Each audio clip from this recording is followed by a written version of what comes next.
Hello. Hello. Weird. Give me 1 second.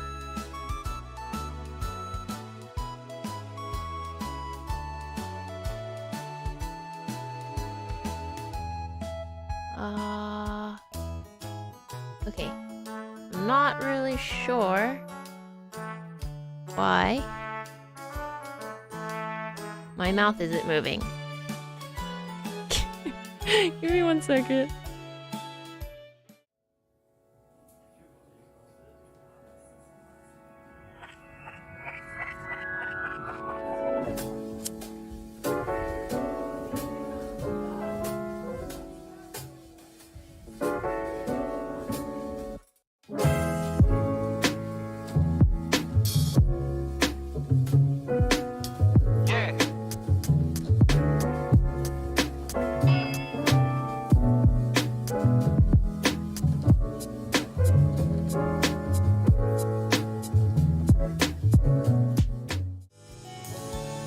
Okay, there we go.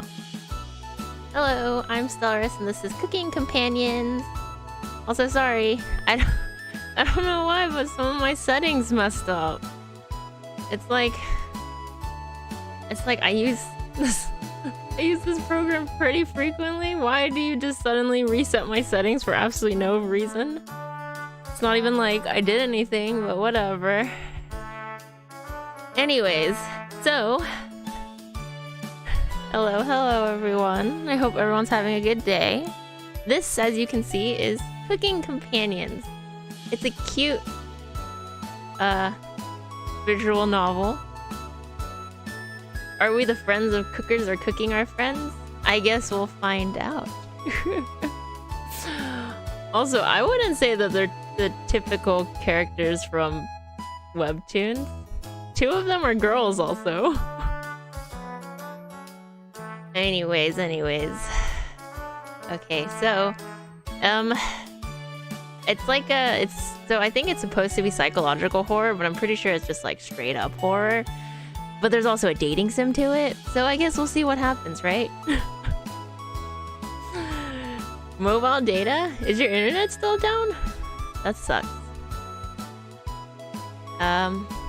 Okay, so I hope... So let me know if the music is too loud. It was kind of really loud when I first started the game. But, I guess let's just go ahead and start and see what this is about. This game is not suitable for children or those who are easily disturbed. Do you wish to continue? Yes.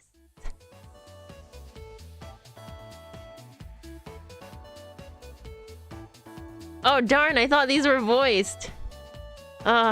Okay, man, okay, sorry. I have to think of a voice because I feel like because these 4 people are the main characters and I don't want to pick something that's really difficult to keep doing. That walk was that walk was brutal, but this cabin is amazing. Full kitchen, running water. It really has everything. Damn it. Finally, a place I can read a good book in peace. I can't wait to Achoo! I'm so sorry, everyone. It must be the dust. Oh, man, you kind of look like a sassier lady. Get those allergies under control, Mariah. Fuck, I already forgot his voice. Don't worry, guys. I'm sure with a little elbow grease we can make this cabin shine. So, are you volunteering to clean, Gregor? No. Not many supplies here. I guess we'll have to go out to get what we need. There's a fireplace for making stew, so let's gather up some firewood, okay? Leave that to me, little guy. I'll tidy up around the cabin. Need to save Mariah from dying due to this dust. Hey! Allergies are nothing to joke about, Karen. She's not dead yet, Peep Squeak. Calm down. There's too much. Thanks, Anatoly? Anatoly, right? Okay, fuck. What was this guy's voice? I think I'll go foraging outside. With over 450 mosses, 900 fungi, and 70 slime molds, there's bound to be treasure up here. Roughing it is fun. Anatoly knows so much about edible foods. We're in good hands. I think the slime molds will be the most delicious. Most certainly not.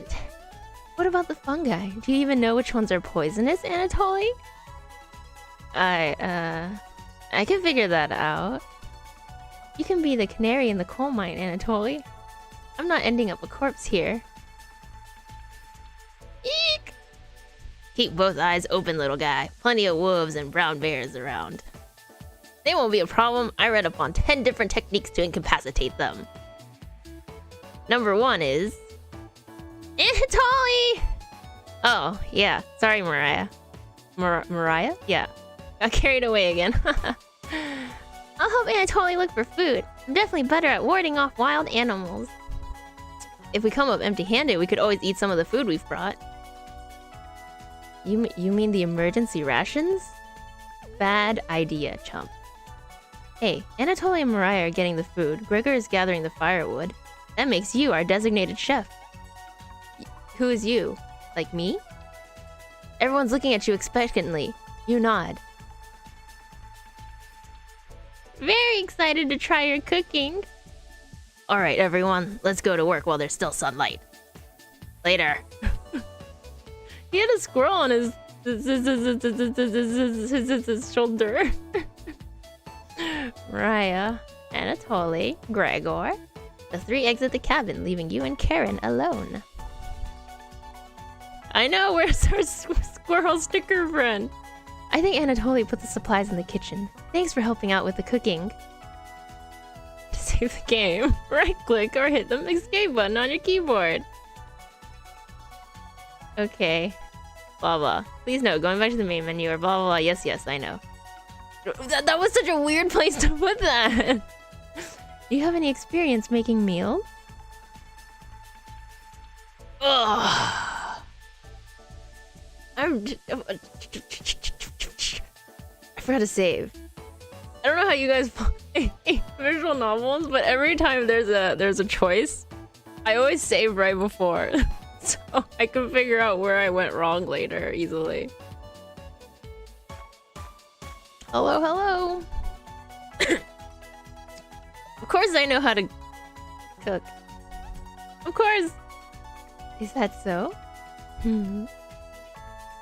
Looking at you, I think you'd be good at serving up food poisoning. Right? You want me to slap you? It looks like Karen won't remember that. I don't care what you think about me, Karen. I don't even know if we're friends. Anyway, going to check out the living room. Let's talk later. I totally cook. I only talk about, you know, when I get takeout, and I never talk about when I cook. Karen heads to the living room and starts dusting a little bit. You decide to look around the kitchen to find the ingredients for the meal tonight. You never know what you'll find around the cabinet. Clues and secrets may be revealed by searching an area more than once. Wait, what do you mean more than once? You mean like I have to come back here? Or like I have to like... Is this one of those games where you find something and then that lets you find something else? But if you've already like... But if you haven't found that first item, then you can't grab that second item even though you see that second item? Man. Where do I want to search for the cupboards? Welcome back. The first few cupboards are empty. Anatoly must have put the supplies somewhere else. I don't want to go digging in the wood pile. There's freaking things there. You check the drawers on the left. Just some dirty knives. You mean the tools of my trade? Behind the wood pile. There's nothing but cobwebs back here. Thankfully, no spiders. So what? You want me to like check again? You check the cupboards again.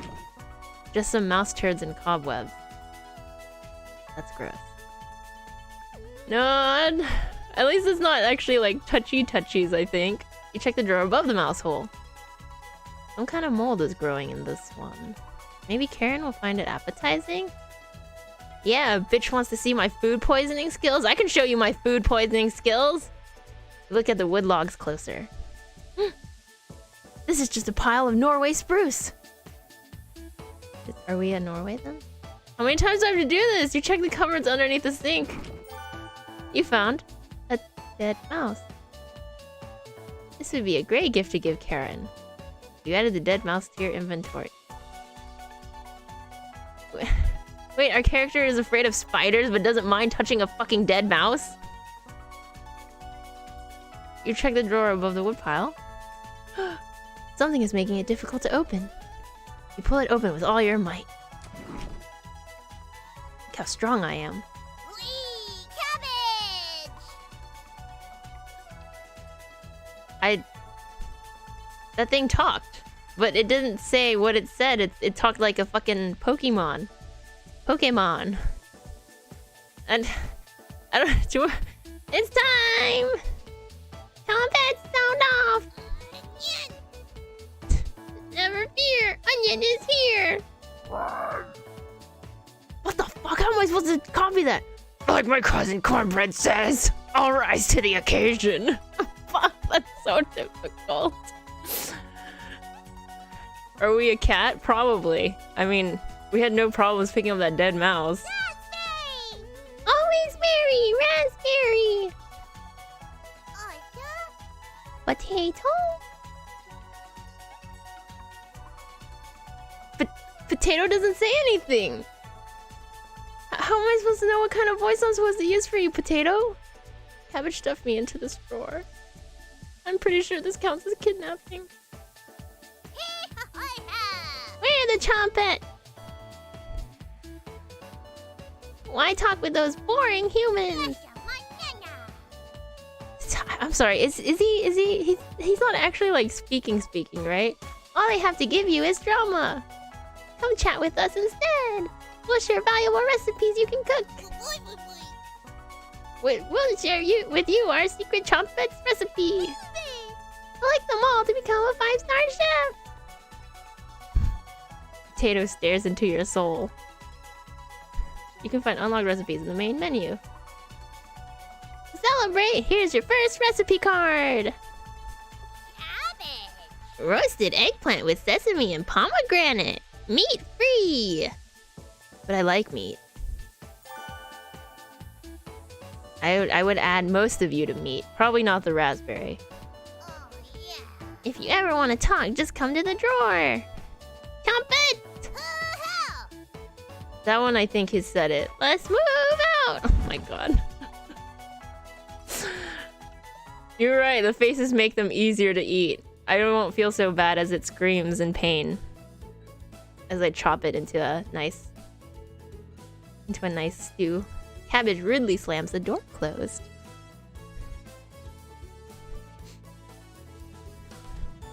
You wonder if what you just saw was real.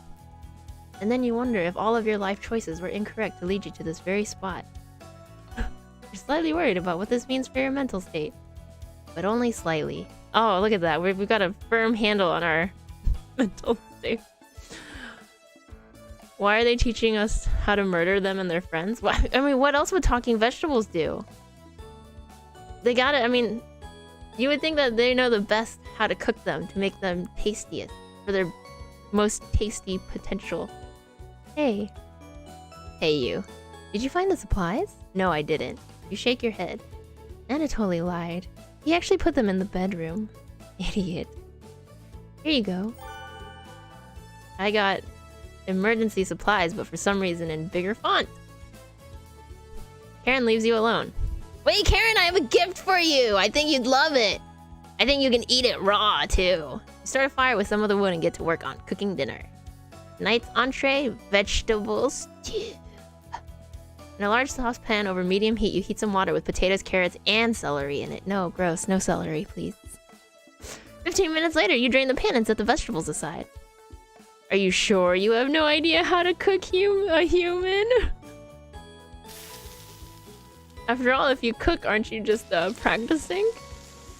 Placing some butter in the saucepan. Sorry. You melt it over medium heat. Throwing some chopped onions in, you cook it about 10 minutes. The onions are tender and translucent. Perfect! You next mix in some flour, salt, pepper, and heavy cream into the saucepan, adding the vegetables to the mixture. Hours pass. Why have hours passed? It doesn't take that long to make this, does it? Oh fuck, I forgot this guy's voice. We're back. More firewood than you'll ever need, I think. Fuck, that's not his voice. I'm sorry. I'm so bad at remembering. We found some wild sorrel. Maybe tomorrow we'll have a bigger bounty. Anatoly's bearing the lead. We saw a red deer. Mariah spotted it. Yeah, that's great. Anyways, killed 17 spiders today while you were out looking at deer. Yeah! That should come as no surprise. There's over 160 species of spiders here. 160? Oh fuck. Don't worry. Don't worry, Mariah. I'm sure they were all in the bathroom or something. No. Almost all of them were near the couch. Oh shit. Yeah!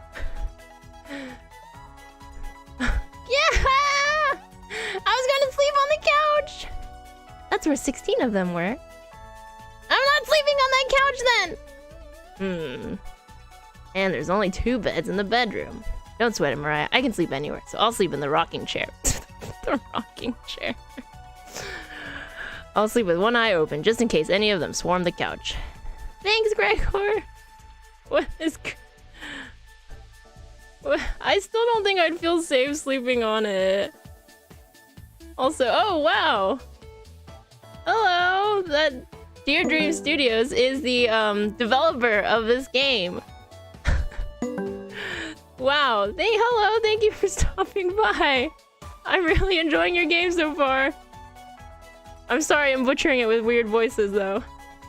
Karen and Anatoly, you two take the bedroom. Oh, shit, what's his voice? Thanks, big guy. Joke's on you, Gregor. I always plan on taking one of the beds. Hey, Anatoly, I snore louder than a lumberyard. Sweet dreams, chump. Return back to your bubbling vegetable stew and try a bite.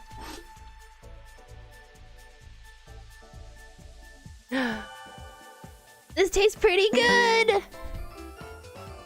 You cooked vegetable stew! You set the table and ask everyone to dig in.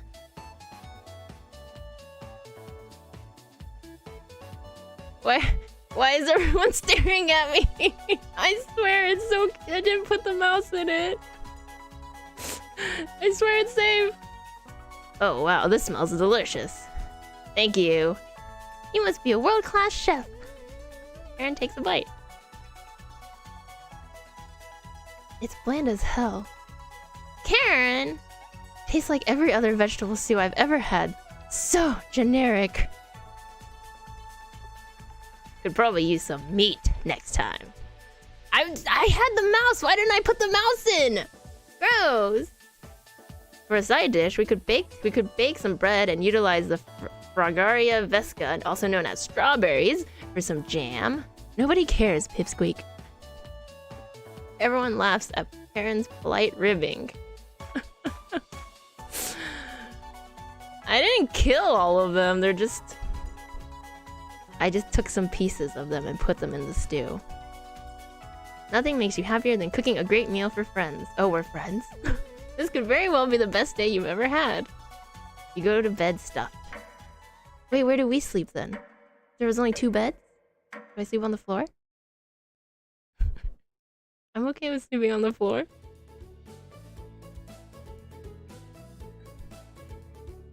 Hey, you up? How'd you sleep? I was so warm last night, I didn't even need a blanket. What time is it? About 1 hour until dawn. Will you two pipe down? Trying to sleep over here. It's the squirrel, the squirrel, the squirrel. I keep forgetting to point out the squirrel. Oh. Gregor, the birds outside aren't making much noise yet.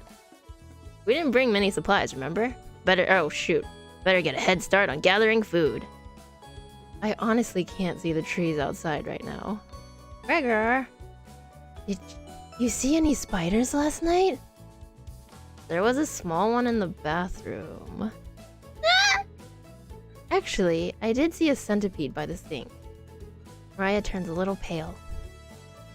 I don't know, I wouldn't like centipedes either. I can deal with spiders, but centipedes, I don't know. I think it's the way that they're sectioned off that I don't like. That they're like made of segments. Karen's messing with you, Mariah. Let's find more than wild sorrel today. Ugh. If you're lucky, little guy, maybe I'll teach you how to catch some wild brown trout. What's with you and me, big guy? Anatoly's herbalism book stated that there's many more species of plants to eat out here. Let's leave the fish alone. Why? I mean, okay. You know I'm not, into meat. That's a shame. I'd wake up early to go fishing. Cheer up, Karen. We'll get to observe the trout. We'll get to observe the trout at the very least. Maybe we'll see more red deer today. That sounds like a waste of time, Gregor. Maybe we'll find some blackthorn berries. I love blackthorn berries. We'll be back later. Can you watch our stuff today? You nod. Thank you. Thanks.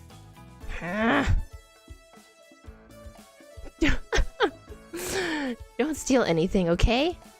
I like you would have anything worth stealing, girl. You nod. Mariah, Anatoly, Gregor, and Karen leave the cabin with a hop to their step. You're alone, but thankfully you have a drawer of trumpets to keep you company. You'll be asked to explore a different part of the cabin.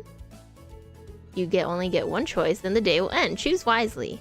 What do I want to check out? You know what this means? Just save the game in another one.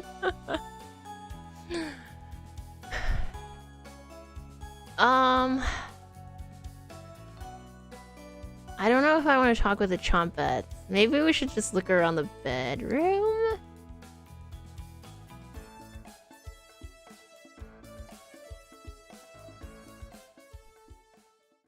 Your internet is so bad, I'm sorry. That's interesting. Karen and Anatoly kept the room pretty clean. Only one of them made their bed. Who still makes their bed? I do!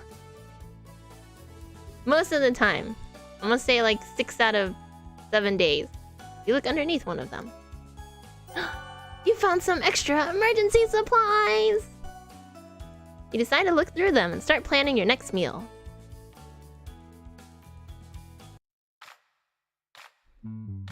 We're back!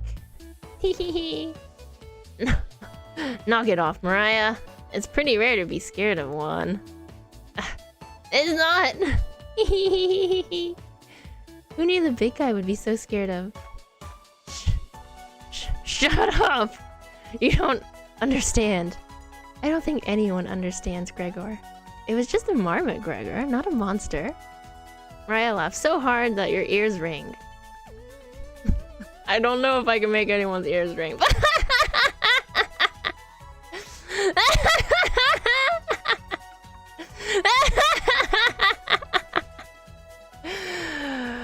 Tears are rolling down Mariah's cheeks. She's laughing so hard that she's about to hyperventilate. Stop Mariah from hyperventilating? That wasn't an actual choice, right? Absolutely not. One less mouth to feed, right? Look at that, look at that. Our character totally understands what's going on. Okay, I'm just gonna say this again. I really don't remember Gregor's voice at all. Because I don't know if you guys have noticed, but I'm not really capable of doing deeper voices. Unless they're like super exaggerated. You don't get it. It's pretty personal. Then please explain, big guy. Gregor looks incredibly uncomfortable. Let's leave him alone. We found some raspberries and elderberries near the cabin. Quite the selection of berries. We also found more wild sorrel. Is this going to be enough for a good meal? Everyone is looking at you for an answer. You decide to do an inventory of all available ingredients.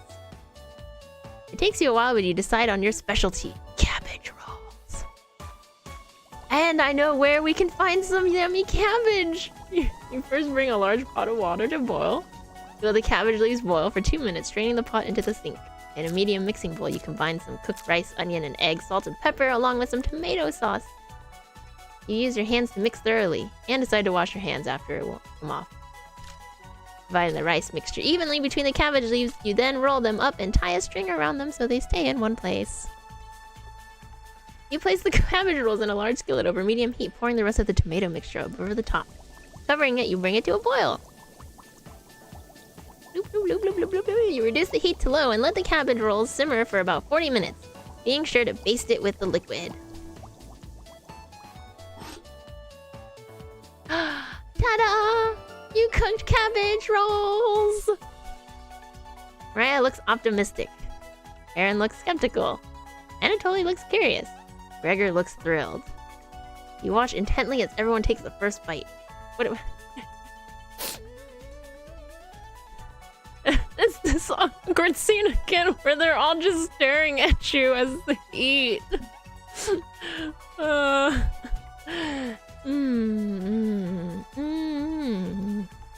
That's pretty darn good. Wow, I could eat the whole batch myself. I think the vegetable stew tasted better, but I'm loving how tender the cabbage is. That's because the cabbage was alive. The sauce is pretty red. Did you use fresh tomatoes for it? Among other things. It really adds to it. Spoon some of the liquid on top of it. You'll thank me later. Incredible! It's definitely growing on me. Thanks again for cooking. This really was something special. Everyone leaves the dishes behind for you to do. Yo, what happened to teamwork? Jolly cooperation! Yeah. I too forgot that this was a game about cooking, and I too was just like, man, we're going through these recipes like step by step. Not happening. You settle in and go to bed. Then who will do the dishes? Everyone goes to bed full. Tomorrow will be another great day. I tell my lie. I tell that lie to myself every day too.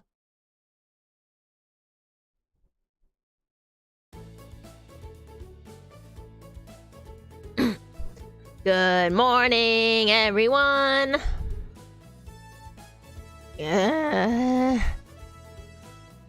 Again, Gregor. Can't you let us sleep in? Not today. Why? Storm clouds are gathering outside. We need to find some food before it begins to downpour. Gregor, you're overreacting. We have enough food to last us a while. Enough food? I thought we used most of the supplies for last night's dinner. He's right. The meal you made was delicious, but it used a lot of what we had. Gregor's also correct. Precipitation is unusually high in this area, with many areas being high risk for flooding. It'd be foolish to not go out and look for food today. You really think it will flood? Thankfully, the cabin is on high ground, but that doesn't mean we're safe from floodwaters. It's always a possibility, so it can't hurt to be prepared. You're losing it, Gregor. Aaron! There's nothing to worry about. I think Gregor's right, Karen. Huh? It won't hurt to prepare for the worst. I think she's right, Karen. Fail to prepare, prepare to fail. Anatoly. Let's go out and prepare for the storm. Foraging should be a key priority today. There are plenty of edible foods, and it has better odds than trying to hunt. Give me a few minutes and I'll plot our route on some paper. Let me help, little guy. Anatoly and Gregor head to the bedroom to consult the map. Mariah and Karen are still hanging around. Unfortunately, in life, you can't make everyone happy. When given a choice to speak to a character, choose wisely. You can only select one of them. Try to max out your bond with certain characters for unique dialogues and scenarios. Which one would you like to talk to? Oh. Well, let's see. I still have that dead mouse I can give Karen. I'm just kidding.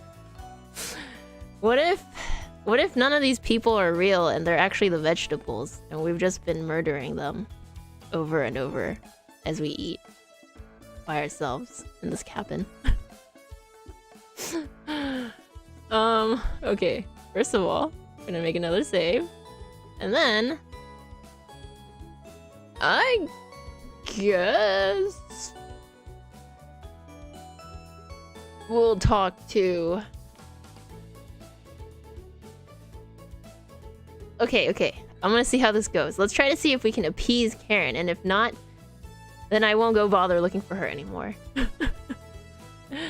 Hey, this paper nailed to the wall looks pretty ancient. What were the old days like? Extremely brutal. Extremely brutal. Oh, really? You'll have to share the details with me later. Okay? Karen will not be able to stomach your stories. But you still agree you'll tell her the details later. Karen will definitely remember that. That was much easier than I thought it'd be.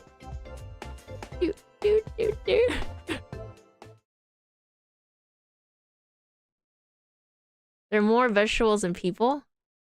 What if we're one of the vegetables too, though? Like, because were there 5? There was the potato, the bread, the onion, the raspberry, and the cabbage, right? Technically, if we include ourselves in there, like, you know, we're so horrified by what we're doing that we also made ourselves a vegetable. I don't know. You hear a shout from the other room. I don't know if we'll get to eat people, but if we do, I would try it. Gregor and Anatoly come back from their meeting. Gregor's blushing slightly. Why? Hey. Can you cook something while we're out? You nod. Thank you. Alright, everyone. We have our route now. Let's beat those rain clouds. The group leaves, determined as ever. You have the cabin all to yourself. Huh? What's that noise? Sounds like it's coming from the kitchen? You would want to be the onion? I think I want to be bread. I like bread a lot. I don't... Like, have we talked about trying people, like, in-game? Or in chat? Oh, radio? What's going on with the radio? You didn't even notice it on the ground when you walked in. Somebody leave this radio here? It looks newer than anything you've seen before. Seems to be broken. Better hold on to this. You got the strange radio. Before you cook dinner, what should you check out? I can't talk to the vegetables today. Oh no! I thought that would be an option every day. I'm so sad now. 10 pages of saved data. Thank you. Like eating. Oh, I mean, if you really think about it, it would help solve some problems. Like overpopulation and all that other stuff. Let's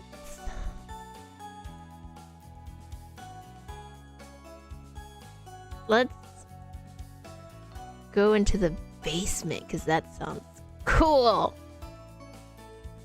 Yeah. I'm not high enough with the vegetables. Your imagination runs wild staring at the basement door. You try opening and closing the deadbolt, just in case. You mill around until the others return. Man, what kind of coward am I? It's just a basement. You should have just opened it and gone in. What if you found some preserves there or some other foods that need to be fermented? Okay, I'm sorry. I wasn't talking about sourcing meat. I was just talking about it's a good way to solve things. Ryan's back early today. Why do you look like that? Hey, The others are still looking for food outside. Anatoly found some more berries. But nothing that will feed all of us? Please don't tell the others. But I'm a little worried about our supplies. I crunched the numbers and we don't have enough food, even with rationing, to last if there's a big storm and we get stuck here. Mariah seems disappointed in your inventory management. Can you try cooking with a little less this evening? You nod. Thank you. You've done such a great job with meals so far. You're very sweet. Is Mariah blushing a little? I didn't do nothing. Alright, remember it. I don't care. I'm not gonna remember it. However, the way she talked made it sound like she wasn't against using creative ingredients, if it comes down to it. Maybe you can teach me to cook sometime?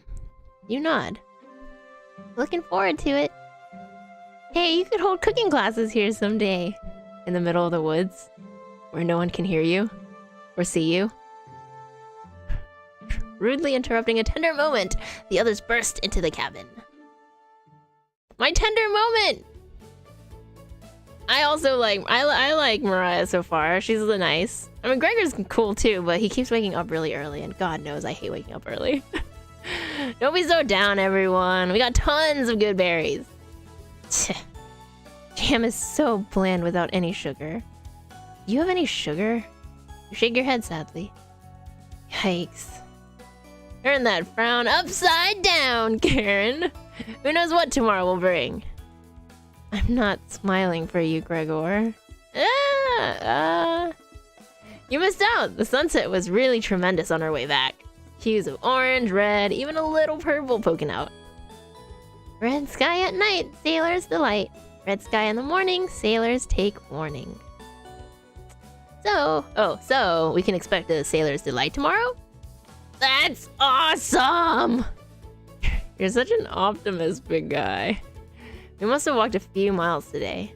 Gorgeous sights. You could even see snow on the tips of the mountains. That rumble sounded like a dying calf. Why do you know what that sounds like? You look from person to person, trying to determine who it was. It was definitely Mariah. Mariah! I'd recognize that sound from anywhere. Ah! Guilty! Mariah looks embarrassed with a grief blast at her honesty. Except for you. You search your mind for something to say, but all you can think of is an old riddle. Ahem. Those who have it do not want it. Those who have it least succeed. Those who have it for too long perish. When you feed it, it gets smaller. What am I? wait, I said that to these. I said that to them. Dust? Try again, big guy. Everyone is pondering the answer. Mariah's face lights up. I got it! Is it hunger? Correct. Yeah, I was going to guess that. So, what's on the menu tonight, chef? Bread and jam. You crush the berries in your small mortar and pestle, spreading it on some crusty bread.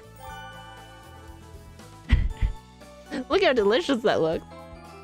You cooked raspberry jam and bread. I like that it says cooked like with quotes. We're not being creepy, we're being mysterious. The bread's a little tough. Gregor, don't look a gift horse in the mouth. But this homemade jam is to die for. Funny you should say that, Gregor. Sorry. No, you're right, Gregor. This bread stinks. Mariah! Everybody laughs. You're not sure this could be called a meal. But it got the job done. Everyone thanks you for dinner and heads off to sleep. Did we ever do the dishes? You go to bed wishing you had more.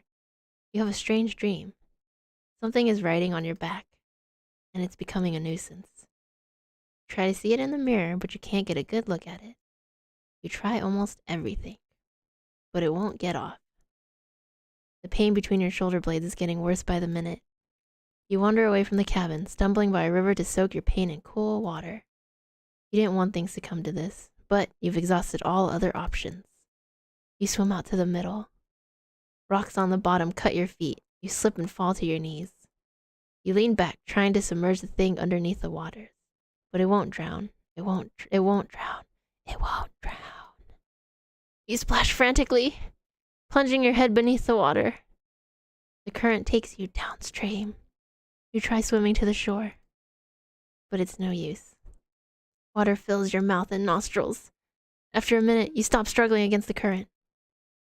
As you gaze up at the sky, you feel it leaving your back, drifting into the sky as you sink to the bottom. As you take your last gasp, you see what was on your back staring into your eyes. But you don't even have the air in your lungs to scream. You wake in a cold sweat. I couldn't see that very well. I think it was like a hag-like lady. She looked like a little cut up. She looked like she was wearing rags. She probably needs like rest, bed rest, maybe some bandages. Wake up! Sorry, you were making strange noises in your sleep. What's going on, Gregor? Did the lightning wake you up? It woke me up. Trying to fall back asleep, but it's so loud. Hospital gown? Yeah, maybe. Let's just get back to sleep and talk about this in the morning. Everyone nods in agreement and gets back to bed. What was it? Was it that old lady? Except for you. You can't fall back asleep. You still have goosebumps from the nightmare. Duh! Karen's snoring is louder than a sawmill. You find it very loud and very distracting. You don't sleep a wink. Everyone is now up and awake in the cabin. You hear the front door open and quickly slam shut. Anatoly sounds petrified.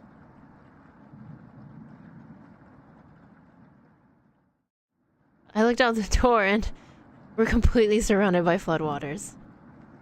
Looks like sailors take warning was more appropriate for today. Maybe it'll clear up tomorrow? You can't steal big guy's optimism, Karen! Why the hell not? That's all he has going for him. He's also good at chopping wood, though. Knock it off, you two. Raya, do you think it'll clear up tomorrow? I give it a 27% chance of it clearing up tomorrow. Based on what? I was bored stiff, so I read a book on local precipitation levels for the last 20 years in the living room. Sounds like you're stealing Anatoly's thunder. Anatoly, you're a book nerd, right? Why didn't you read it? Couldn't make it past the cover. Is that right? Yes. That bookshelf has some great books on artisan crafting and natural sciences. Why let them sit there gathering dust? How did you arrive at a 27% chance of it clearing up tomorrow? It's easy! Take the time of the year, multiply by a factor of... Raya begins to explain meteorology to you. She isn't dumbing any of this down. Perfect! It's similar to... I'm not gonna read any of that. Some of those fonts doesn't even pop up. Where? So the first thing you need to understand... Minutes of explanation feel like hours. We have plenty of food. What are you talking about? You look over at Anatoly. He's listening intently to Mariah. So intently, he hasn't blinked yet. You can see his eyes drying up. A tear rolls down one of his cheeks. This is brutal to watch. Mariah finally wraps up her lecture. She ends with a bow. Nobody claps. Tough crowd. Mariah, that was awe-inspiring. You lost me a few minutes in, but it's okay. I didn't understand a word of it. Yeah. And it totally turns to you. Anyway, there's no telling how long this will last. We can't leave the cabin until these floodwaters stop. I know our food situation is a little tight, but I know you'll make the right decisions. Way to put all of the responsibility on me. I believe in you. Me too. It looks like we have enough leftover berries for more bread and raspberry jam. I'll pass on the jam. Just give me more crusty bread. Everyone laughs. Except for you. Reading gibberish? Oh, come on. Half of those things didn't even show up, though. Probably because I didn't have the certain fonts installed or certain whatever. With everyone stranded in the cabin, you need to keep everyone fed and happy. Or I could not. You sneak out to the kitchen while everyone's still talking. Is it time to talk to our vegetables? You get out some crusty bread and get to work making some more jam. With the kitchen to yourself, you decide to check in on the chompettes. But Raspberry is gonna see what we're doing to his brethren. Hello! Don't worry, as leader of the chompettes, I'll make sure none of the humans know about us. That just makes you sound so suspicious. That big guy would try eating me like an apple, so definitely don't tell them about us. I forgot Fred's voice. Wasn't like, ha ha ha. Are your plans going awry? Ha ha ha. Got another cornbread classic for you. I feel like bread sounds like some kind of fucking murderer because of me. Did you hear about the bread maker's bakery burning down? No? Her business is now toast! That one's been done to death. Do you know how raspberry and milk were introduced? You tell her no. Raspberry milk shake! You let out an audible groan. Did cornbread teach you that one? Nope, wasted an entire day thinking about that terrible pun. It was well worth the time and effort, Raspberry. Maybe you'll win the annual Chompette comedy competition this year. Of course. Not while I'm here. I won't choke on the stage this year. Isn't that every year, Bread? We still talk about that closing line, Bread. You're going to do great this year. Anyway, don't even think of eating as if you're hungry. Jump and stick together through thick and thin. Rain or shine. Feast and famine. Why is bread so different? Potato, I swear to God. Repeat the line or we're locking you up again. Eye for death. That's right. Jump it.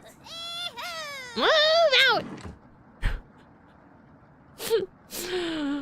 The chompettes somehow manage to close the door on themselves. You bring the crusty bread and jam into the living room. Wait, so Raspberry totally saw what we were doing to his brethren. Their brethren. My day was okay. Just Why squish bread? I like bread. I just wish he didn't talk like that. Everyone else talks like in a really cute voice except Bread is like... Karen interrupts you as you bring in the food. How rude. Karen. Should have waited. Took you long enough. Karen looks at the 2 slices of bread left in the mason jar of raspberry jam. There's mold on these last 2 slices of bread. You can just chop it off. Karen is right.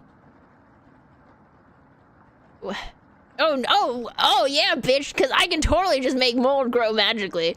What the hell is the matter with you? Grip the knife tightly in your hand. You think this is enough for 5 of us?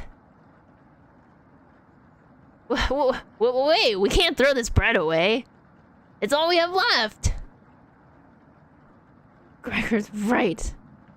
Anatoly, will mold spores give us food poisoning? I'm no scientist. Sorry. Let's pick off as much mold as we can. We can't leave with the floodwaters, so this will have to last us another day. Everyone grimly nods, ripping apart their piece like a pack of wolves. Yo, okay, first of all, it's not my fault. Why didn't you guys bring more supplies if you were gonna make me cook all the time? Secondly, I've eaten bread with mold on it. You're not gonna die. I didn't even get sick. Huh. It was also because I didn't even notice the mold until after I ate more than half of it. I mean, I don't know if I ate any of the moldy parts, but bread definitely had mold on it.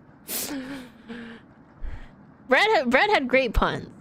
They're like dad jokes. I love it. Yeah, I know, everyone's so vicious suddenly. Gregor seems to unhinge his jaw and eat it in one bite. He looks like a duck eating bread.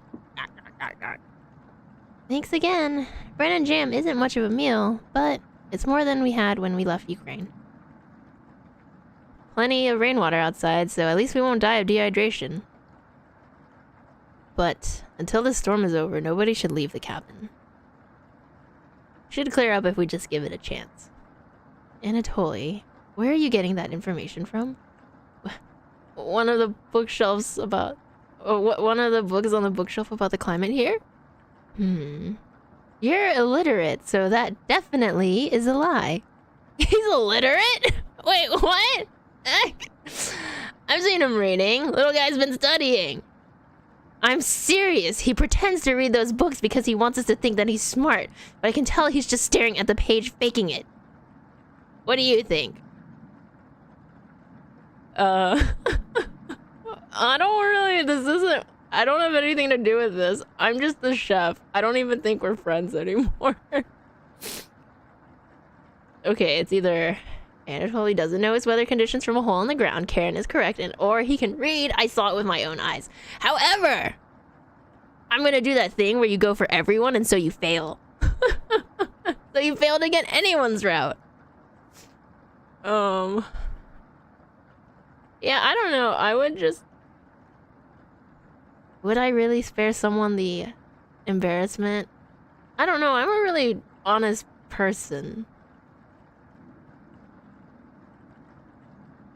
No, I'll spare you the embarrassment, bud. You must be going blind then. Thanks. I don't know why Karen would make something up like that about me. You aren't fooling anyone, Anatoly. Karen has stormed off. Thanks for backing me up. That's the... Wait, that's not the... Whose relationship? Me and Gregor? That's cool, I guess. I like Gregor. This happy music while everyone's fucking, like, losing it.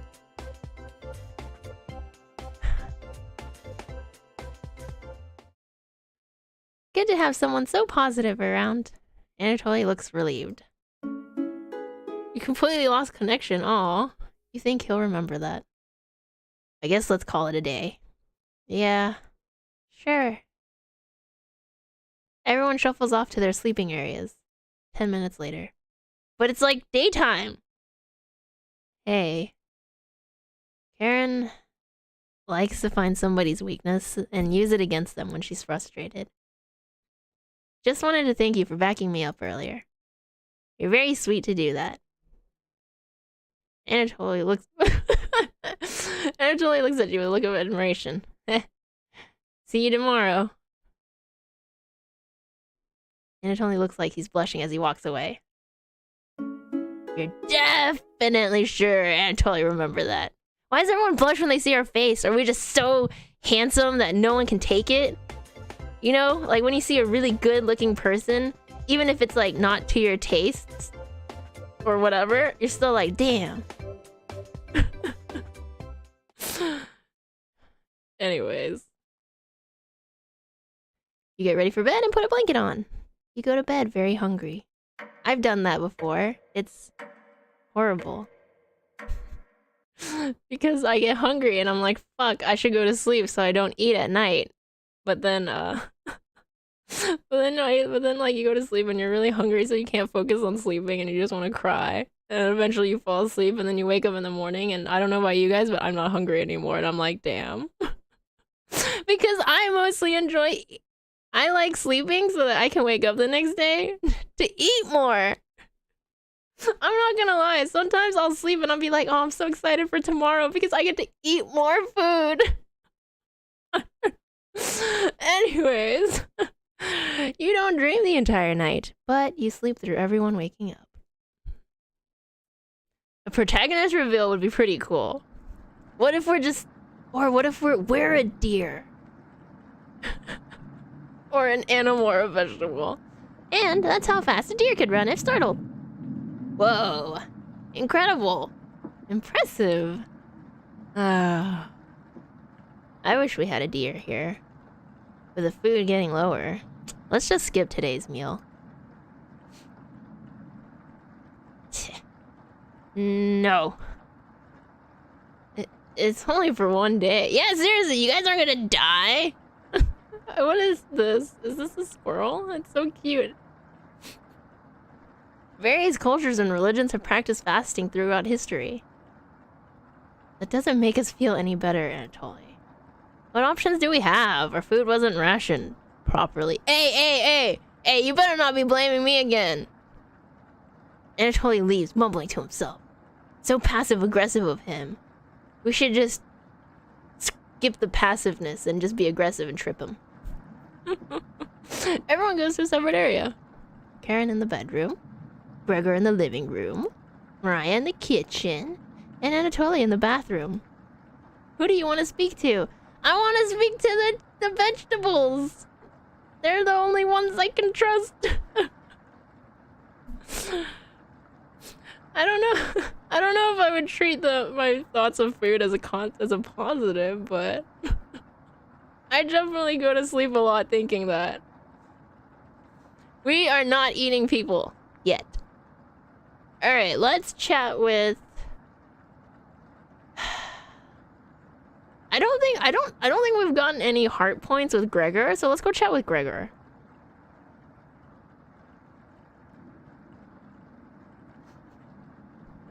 Gregor! Hey. There are plenty of blankets around, but I never need one. I generate enough heat for the entire cabin. Most of these blankets are pretty thick and heavy. One's mostly used for winter. Why are these out during the summer? You shrug. To be honest, I'm feeling a little guilty about eating all that food the first couple of days. This should be over soon enough, right? You're not in agreement. Great. Thanks again for everything. Gregor will remember that. Oh, okay, that heart, wait. Okay, we did have a heart with him. My bad. I should have gone to Mariah. Okay, wait, that means Mariah has one, Karen has one, and then Anatoly and Gregor, I guess, have 2 hearts? Okay, keep that in mind. Your relationship is stronger. Hello. You leave Gregor to go mill around the cabin for a while. Hey, I also don't really eat breakfast. I only eat it, like, if I really have to. Like, if I have to take, like, medicine or certain vitamins in the morning that make my tummy all, like, blah. I'll, like, force myself to eat a piece of toast. Everyone looks pretty down this evening. It must be because they're hungry. Wish the rain would just stop. You're all doing great. We must be almost to the end of this nightmare. I'm so hungry. Me too. You are too. You wish everyone a good night and get ready for bed. If I just keep sleeping, I won't think about being hungry. You go to bed with a growling stomach. You have a strange dream. A boy is yelling at you in the kitchen. You keep telling him to lie down on the tray, but he keeps shaking his head, calling you names. So you do it. You lie down on their tray and make your body as flat as a board. You show him how it's done. His anger turns to courage, and he pushes you into the oven. As the stench of burning hair fills your lungs, you see him sneering back at you. You wake in a cold sweat. What's up? I don't want to, like, be too judgy, but you probably should have, like, properly prepared me before shoving me into the oven. You know, you could have, like, got rid of all of the hair, maybe get rid of the clothing, maybe do, like, a nice little soak so that it'll be a little bit softer. Just, you know, just a couple of tips. Everyone seems to be sleeping in later than normal. Their stomachs must have kept them awake all night. The rain is still pouring outside. You can barely make out the trees from the windows. We did get cooked. You hear a stirring of blankets, arms and legs. I mean, what is it? Hangers already come for Karen. I couldn't sleep. Anatoly has bags under his eyes. The storm is too loud. Karen looks out of it. The cabin was creaking so much last night. It sounded alive. Gregor looks a little gaunt. I got a good look out the window. And couldn't see anything due to the rain. Great observation, Gregor. I was so hungry last night. I kept pacing around my bed. Karen turns to you. When is this gonna end? I checked outside the door again. Flood waters keep rising. Unfortunately, we're gonna need to stay put unless one of us wants to drown in rainwater. As soon as the weather lets up, we'll be able to scavenge for supplies. How close is the nearest town? I don't know. Didn't you have a map on you? I think I dropped it while we were running after Gregor. I'm sure it'll show up eventually. Look at Gregor. Look at him keeping so positive. Ryan and Anatoly go white as a sheet. There we go. How are we going to find our way back now? We'll have to ride out the storm? Mariah looks at you. We're down to our last slice of bread. I don't know how much longer we can put off eating. The group stares at you. It'll clear up in no time. Maybe you're right. The group looks worried. They all gravitate to an area. You can tell Gregor's putting on a fake optimism and Mariah's having trouble. Which one do you want to speak with today? I got this. Make another save just in case. Speak with Mariah. It's cold as hell over here. I'm surprised Gregor isn't freezing to death at night. How does he do it?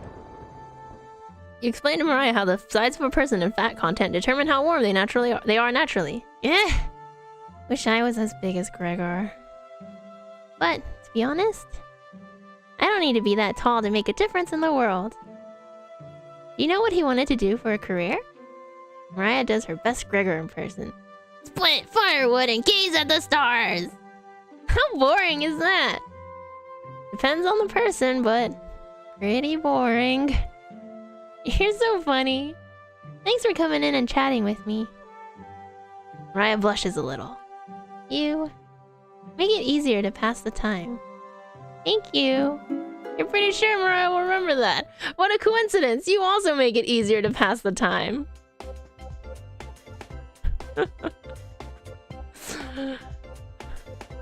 Hello. I'm doing okay. How are you? You thank her and leave the bedroom. Guys, stop staring at me.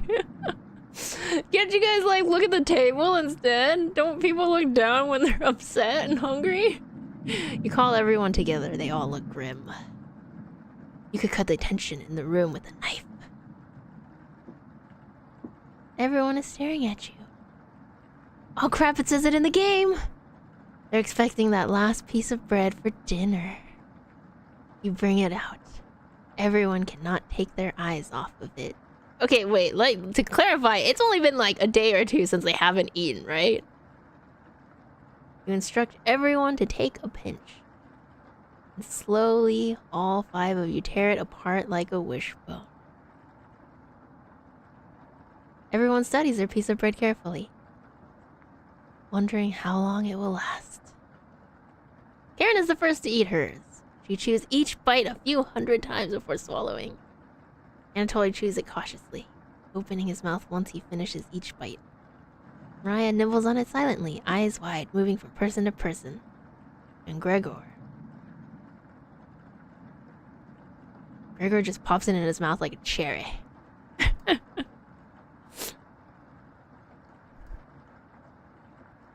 It was gone in an instant.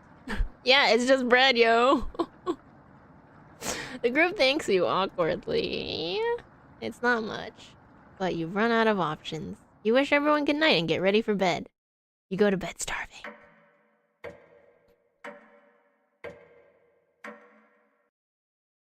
Yeah, right? So it's only been like 2 or 3 days since you haven't eaten, really? Don't get me wrong, I know you get hungry, but I've gone almost a week without eating. Besides, I mean, like, I forgot why, but I went a week without eating. I mostly just drank water and stuff. And I wasn't like super cranky or anything. It was terrible and I'd never do it again, but still. Hello. Good morning. Morning. Let me check if the rain has stopped.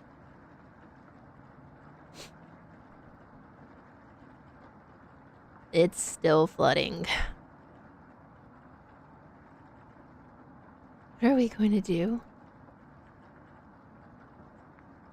Humans can live about 2 to 3 weeks without food. Water isn't a concern. Rainfall should end in a day or 2, right? Actually, precipitation can occur more than 215 days a year here. But do you really think it'll rain that long? Anatoly? It's been days already. What makes you think it will stop soon?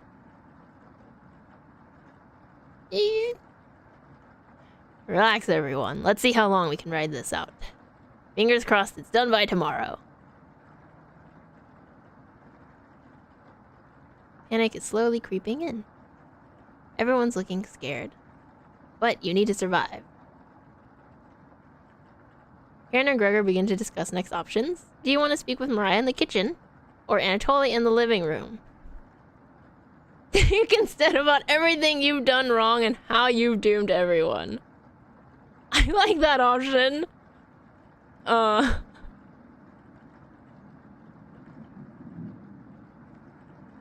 Okay. So if I'm... So I think, what is it? Everyone except Karen is at 2 hearts. No. I'm just gonna go talk to someone because you know what? I haven't doomed everyone. Everyone doomed each other. I should just go speak with the vegetables. They'll be my friends. And if they won't be, I'll just put them in my tummy. I guess we'll speak with Mariah. Hey, what you doing? You look sad. Hey. Mariah looks relieved to see you. I didn't even do anything. Girl, you got some low standards. How are you holding up? Better question, how are you holding up? Not very good. That's very sweet of you to ask. Mariah's looking at you intently. She gets a little closer to you. I noticed you didn't use any meat when cooking. Usually I have to pick it out of the foods the others make. But you respected that. Thank you. Mariah's looking at you with admiration. I need to speak with Gregor for a minute, but thanks again. Definitely sure Mariah will remember that. Wow! If I get her to 5 hearts, does that mean I can't eat her? I mean, not that I was planning on it. I wasn't planning on eating anybody. Not even those cute little veggies until they betray me. You decide to check out the drawer again. Yes! Wait, no, wait. Bread is really potato? You asked Potato where the others are. I'll be back. They wanted to explore the labyrinth of tunnels around the cabin. Surely you've seen the mouse holes, right? They connect all over the cabin. Must have been some mouse that created them. Or something worse. Anyways, I'm not going to sugarcoat this. Things are gonna get worse from here on out. You have a feeling Potato is telling the truth.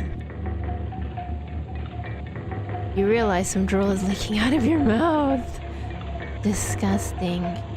Don't even try to eat me. You just get deathly sick if you tried. And from the look of you, you need to retain all the water you can. From rationing to cooking, you failed every common sense measure for basic survival this week. You knew something like this would happen, right? Never mind. With floodwaters rising and no food now, I think it'd be a great time to go over the fundamentals of starvation with you. When experiencing starvation, there are 4 factors that will determine if you live or die. Age, height, weight, and your degree of activity or inactivity. You've been especially lazy, so I think you'll survive a little longer than the others. The Harris-Benedict equation can help you figure out how many calories you need to simply maintain your current weight. The equation produces a number called the basal metabolic rate, or BMR. Stay with me here. BMR equals 655 plus 4.35 times weight in pounds plus 4.7 times height in inches minus 4.7 times height in age in years. Got it? For fun, let's try it out on someone here. Mariah. Using Harris-Benedict, she looks like she's 120 pounds? About 5 feet 5 inches tall? About 20 years old? Crunching the numbers, I think she'd need about 1,388 calories daily. But that's being abnormally stationary. She'd have to lay in bed all day and night, just eating, breathing, and using her brain. Not very common when you're starving to death. People tend to get up more. If she was being very active, let's say, swimming through floodwaters, we'd need to multiply that 1,388 calories by 1.9. So now she needs 2,638 calories per day. That's quite the difference, especially if you didn't ration the food properly. Which you didn't. I guess that wraps up our first survival lesson. Hopefully we'll never have to speak again. Okay? Shut the drawer, going over the numbers again. Thanks, Potato! I don't think any of us can take this much longer. Gregor's voice starts to crack. I don't want to ask this, but it's time. One of us needs to go outside and search for food. Everyone is silent. I'll go. Mariah! I used to swim all the time near my house. So I probably have the best chance of swimming through the floodwaters. No! Let me go instead. You won't get very far if anything happens to your glasses, Anatoly. You're blind as a mole rat, remember? That's true, but... Little guy. Let me go. Gregor, Sounds good to me. Karen! His arms are definitely the longest, so he'd probably be the best at climbing trees out of all of us. No, that wouldn't be right, Gregor. Let me go instead. I get that none of these options are good ones, but we need to find food or help. Gregor grabs a branch from the woodpile. He cuts it into different measurements. Since we can't come to a consensus, let's draw for it. We'll each pick one from my hand. And the shortest will go outside to search for food.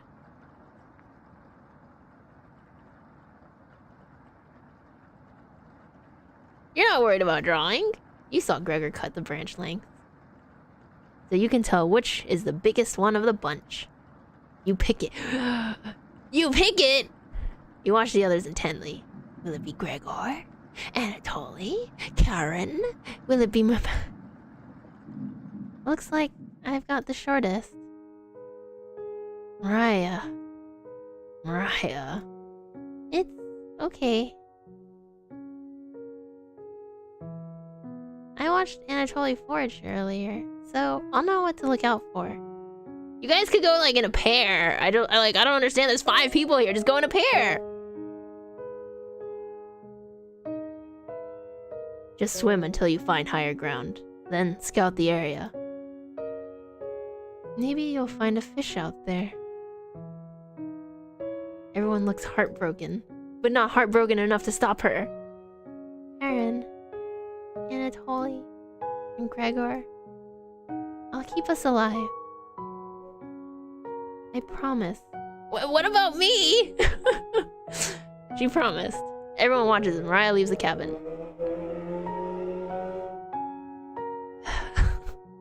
The silence is deafening. Goodbye. Later. The door shuts behind her. You can faintly hear her yell about how cold the water is. And then silence. Mariah has left the cabin. I'm sure we'll see her again. The rest of the group nods. Everyone stays up, waiting and waiting. The sun has completely set. One by one, each person quietly shuffles off to bed. You get ready for bed and easily pass out. You have a strange dream. Why didn't you guys just go into pairs? Or I don't know, just whatever. The 2 women in front of you could be twins. One of them you recognize, the other is a guest. You ask the guest to sit on a shovel, and then you try pushing it into the oven. Her legs are so strong you can't get her into the oven. She must never skip leg day. You curse at her repeatedly. Like this! You hiss, you stretch out your legs until your toes are almost sticking in the coals. You feel 4 hands on your shoulders and both of them push you in. The familiar smell of smoke and burning hair causes you to throw up on the embers. I don't know, I feel like the second time we deserve it. You can't let it end like this. You rip the metal door off the oven, tearing through the wood logs of the cabin. Screaming, you chase the 2 through the woods, your burns chill with the wind. The guest looks behind her and her eyes widen when she sees you. She's terrified. Your fury rips trees out by their roots, soil from the ground, rocks from their pits. Damn, we must really work out. You've never been this angry in your entire life. Their stamina can't last forever. You're gaining on them as you trample through a field of wheat. The guest throws a piece of cloth behind her. You catch the glint of it in the sun. Golden. As if by magic, the earth splits in front of you, creating a chasm of fire below. You fall into the pit, screaming as your eyes begin to sizzle from the heat. Hellfire fills your lungs. You're unable to scream anymore. You wake in a cold sweat. Hey, I didn't really get to see that one.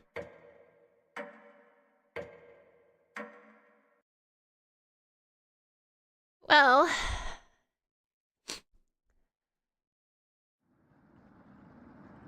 Hey guys. Good morning. Good morning. Do you think she made it to higher ground? I believe in Mariah. Me too. She'll be fine. Right, little guy? So, what do we do now? Just wait? Aaron. How long? It's been almost a day since she left. Anatoly and Gregor look nervous. Someone needs to go look for her. You could go look for her. We need to wait, Karen. Wait for what? The nearest town is miles and miles away. Waiting is all we can do for now. So it could be days before she gets back? What are we supposed to eat? Mice? Yeah, you could. I have one in my pocket still. It's like a week old, but you know, Karen. I'm sure Anatoly will agree, but we'll discuss next options when we get to it. Every waking thought is about food now. I never should have eaten that much. Karen's hands are involuntarily shaking. Gregor and Anatoly just nod in agreement. They don't even need her to elaborate. You're sure Mariah will make it back? She promised. Everyone retreats to their areas. Look at these people. What do you want to do today? Damn. Oh, bye and good night to both of you. Thank you for dropping by.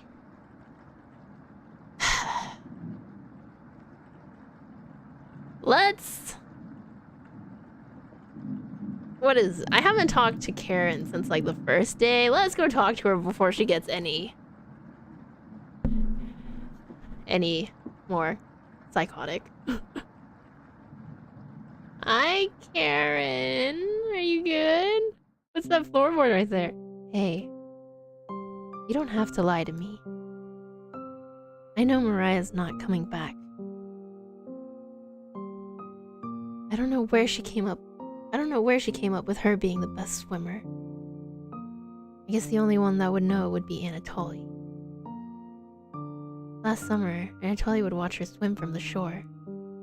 He could have been a lifeguard, such a good swimmer. She never went under, but if she did, he would have pulled her out easily. Why would she lie about something like that? Karen seems deep in thought. Maybe it's better to leave her alone. He closed the door softly.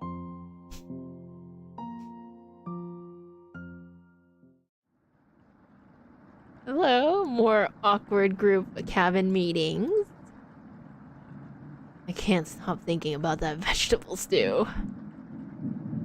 I'd be fine with the bread and jam. I'd be fine with just the strawberries. Nobody else laughs. I would kill for some vegetables right about now. You would too. I'm gonna try to get some sleep. Good night. Night. Are we gonna check? You fall asleep quickly, but you only dream about desecrating a corpse. You wake in a cold sweat, in a completely different room. Whose room?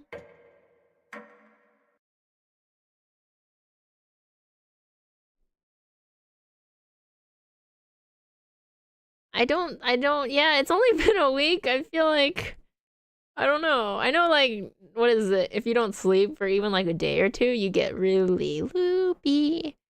But this is just Eden, yo. Good morning. Karen's looking worse. Will you cook for the group today? Yeah, I mean, is there like a super secret hidden choice somewhere? Maybe the pot? Nope, we'll cook. You take out a cutlet of meat and begin to cook it in the oven. You cooked me. Where did you get that? You ignore Karen's question. What's that smell? Gregor finally gets off the couch. Where did you? The three are looking at you, salivating. You take the charred meat out of the oven, cutting it into small cutlets. They immediately grab some off the plate, chewing ferociously. You take a piece and immediately devour it. Do you have any more of this? Hey, the squirrel is gone. You explain how the meat is stored securely, hidden, so you can ration better this time. I understand. Thank you. Why didn't you guys... Anatoly runs to the bathroom, puking in the toilet. You can hear him sobbing for a few minutes. This taste is... Gregor wanders off. Anatoly returns, looking choked up. I was too weak. Left you some of the meat. Don't fight this, Anatoly. Are you saying that I went out and killed somebody? Come on. I never leave the cabin. I am the cabin. And totally takes the cutler from the plate, turning his back to the group as he devours it. You can hear him crying. Finally, my focus is coming back. I'm going to read some of those books. Keep them occupied, okay? Karen leaves you with the men. Who do you want to talk to?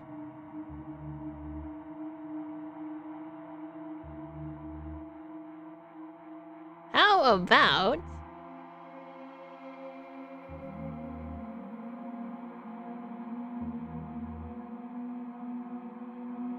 I feel like speaking with... Anatoly would be more fun because he's obviously having a very bad reaction to the meat. Does that mean to say? Let's go! You knock on the door first. Anatoly? You slowly open the door.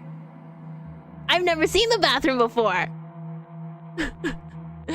Thanks for checking in on me. You ask if he still feels sick.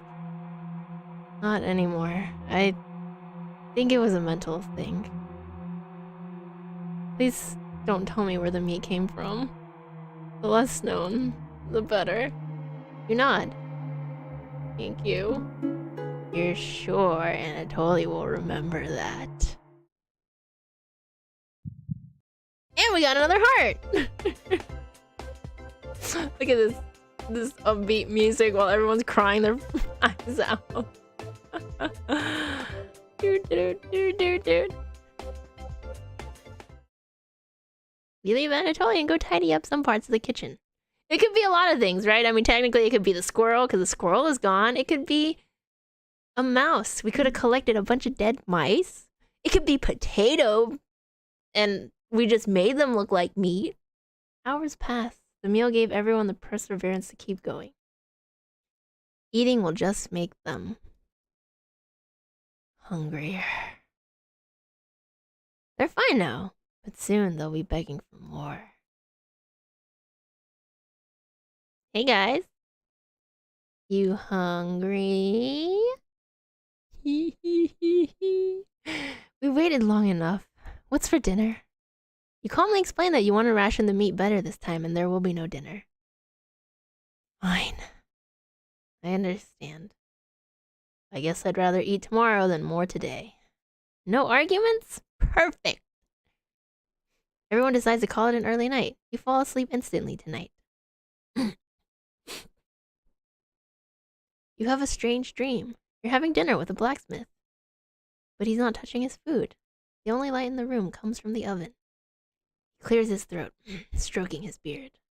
I can forge anything, he says. Your eye has been giving you issues lately, so you reply. Forge me a new eye, then. You laugh. But then the ropes come out. He ties you to your chair with a long rope to prevent you from struggling. You rip the rope apart without even trying, so the blacksmith uses a thicker rope. No turning back now. He takes a hot poker out of the coals. Holding it in front of his face, you can see his beard and eyes watching you. He slowly brings back the poker, aiming carefully for your eye, before plunging it through your skull with a sickening crunch. The force of the blow throws you backwards a few feet. You're unable to break the ropes. You vomit all over your chest, as the smell of your decimated eye floods your nostrils. The blacksmith stands over you, spitting on your body. You wake in a cold sweat. Did he have to spit on us? That's kind of like, you know, adding insult to injury. I mean, we already threw up on ourselves as if that wasn't embarrassing enough. But then on top of that, he has to be like, patooey. Patooey. Wake up to see Gregor looking out the window. He turns to you, not smiling. Take a look out the window. Do you notice anything? Is it the fact that the rain hasn't stopped and the flood is getting worse? Oh. The floodwaters have receded a little bit, but everyone is still bound to the cabin. The trail used to be completely visible. it's gone now.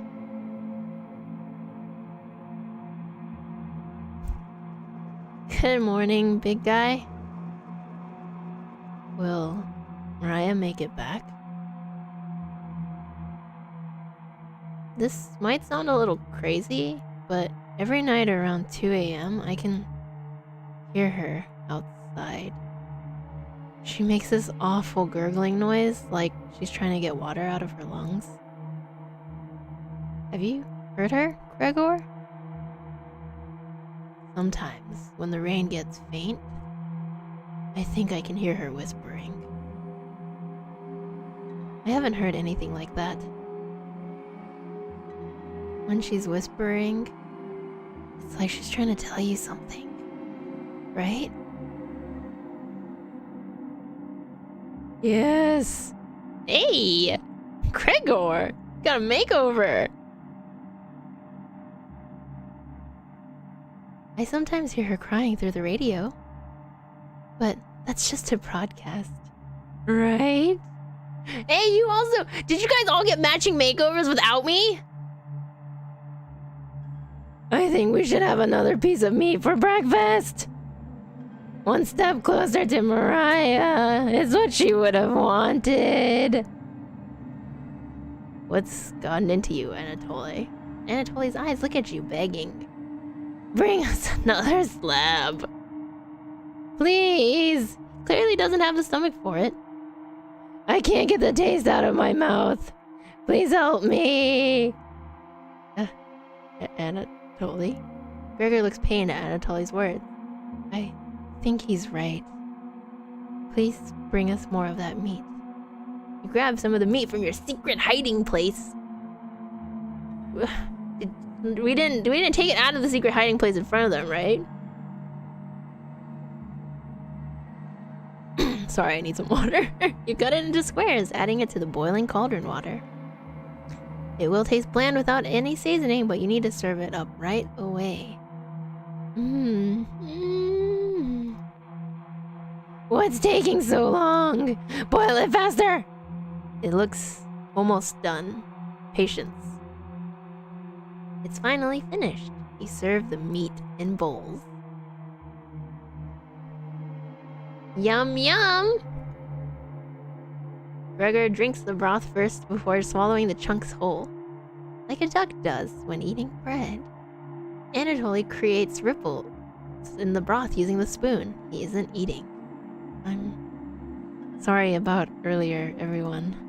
I don't know what overtook me. Alright. Yeah.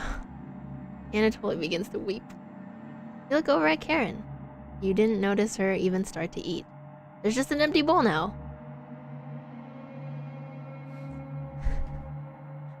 I don't think we're asleep. If we are, though, these dreams are getting pretty realistic. Karen is staring right at you. How much more meat is left? You explain how most of it has gone bad. This is the last of it. Yeah. How could you be so careless again? You remember Karen's knife. You need to think fast. What the hell are we supposed to do now? Wait around again? The storm isn't ending. You could go outside, girl. You clear your throat. Anatoly? Yes? I think tomorrow you should look for Mariah. Or forage for plants outside. I think you should go tomorrow, little guy. Damn it, was it based on how many, like, the more hearts you had, that's the first way they go? Nobody else can identify edible plants like you.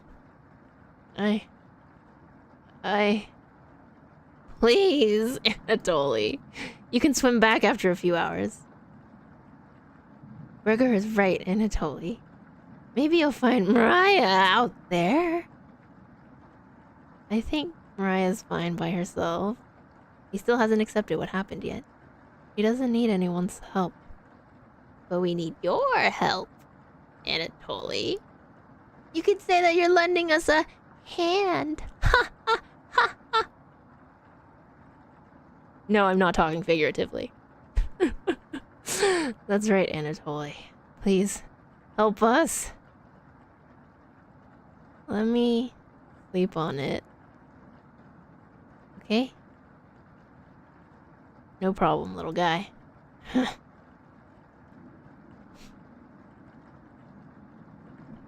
Everyone shuffles off to their rooms, reading books and knitting to pass the time. You go to bed ravenous. Mariah. Something is approaching. Onion! Hey!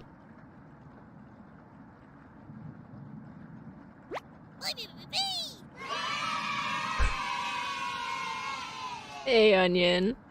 How you doing? Did you leave Potato behind? I liked Potato.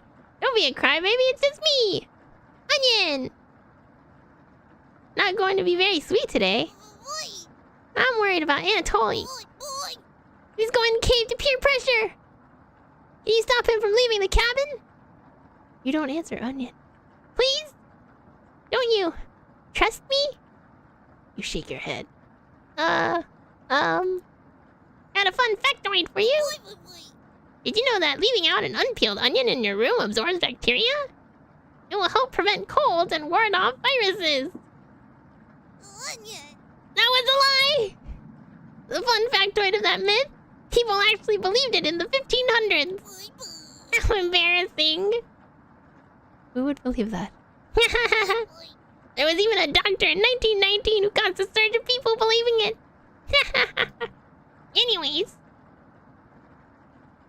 You know it smells like a raw onion left in a room? You! It's been a while since your last bath, right? You can't remember. Could smell you before I even came into the room. Onion! Yikes! So, can you stop Anatoly from leaving? I know he has cabin fever, but this is ridiculous. It will be possible to stop a grown man from leaving. Onion! Please! We don't need another one stalking the hallways. Tapping on the window. Crying through the radio. You have a sudden urge to scream. Why do you think I've been using the mouse holes to get around? Onion! Scared to death that I'll run into her. Don't make me tattle to Cabbage about you. You can be as mean as Potato if you get on her bad side. Onion! Onion! Just kidding. She's great. Anyways, when the time comes, just tell Anatoly you care about him and don't want him to leave. Even if it's for me, okay? You can trust me. Now, if you'll excuse me, I need to work on some new ice skates. They're made of butter slices, so I can just skate around the frying pan tomorrow. Onion! Later! I like Onion. I like all of them. They're cute. Your mind finally manages to forget everything that happened. You fall asleep again, still ravenous. I'll do it for you, Onion Bro. I'll try my best to stop him. But, like, I'm not, like, gonna go out of my way to, like, stop him, you know? I'll, like, say a couple of things, and if he still says no, like, I'm still going, I'll just be like, okay. I tried. You have a strange dream. A fox is collecting payment in your living room. You despise him, so you put 2 dogs at the bottom of a sack, then add 6 chickens on top. The fox smiles at you and leaves. At some point in his journey, the fox will eventually open the sack, and the dogs tear the fox in half. Filled with such loathing for the fox, you gave him the only things you had for food, all of those chickens. As the snow piles up outside, you begin to eat whatever you can find. Pillowcases, candles, leather. One day you wake up and you have nothing left to eat. Absolutely nothing. Just an insatiable hunger. A few days later, you go mad and leave the cabin, completely ravenous. A nearby tree looks like charred meat. Your iron teeth cut through the tree bark, tearing your gums apart by the splinters. Your mouth fills quickly with blood. Days later, a deer gallops by. The first creature in the woods to see your corpse. You wake up in a cold sweat.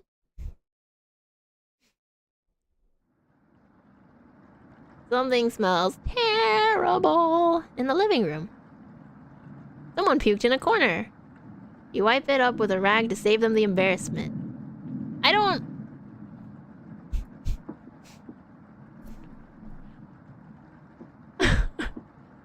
I'm trying to think how good of a friend someone has to be for me to clean up throw up for them.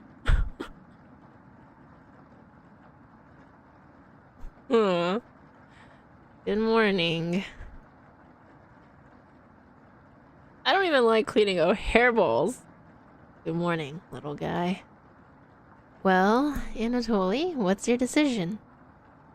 I barely slept last night. Her whispers came through one of the holes in the floor. She kept telling me to come outside. We don't want to rush you, but one of us puked last night. So that's what that smell was? Anatoly, my patience is wearing thin. You have 1 hour to make a decision. What? Why so quickly? Because I'm not waiting any longer. You can see the glint of Karen's knife under her dress. Who gave her a knife? Best to watch out for that knife. The group disperses. Tensions seem to be rising. You have 1 hour to kill. What do you want to do?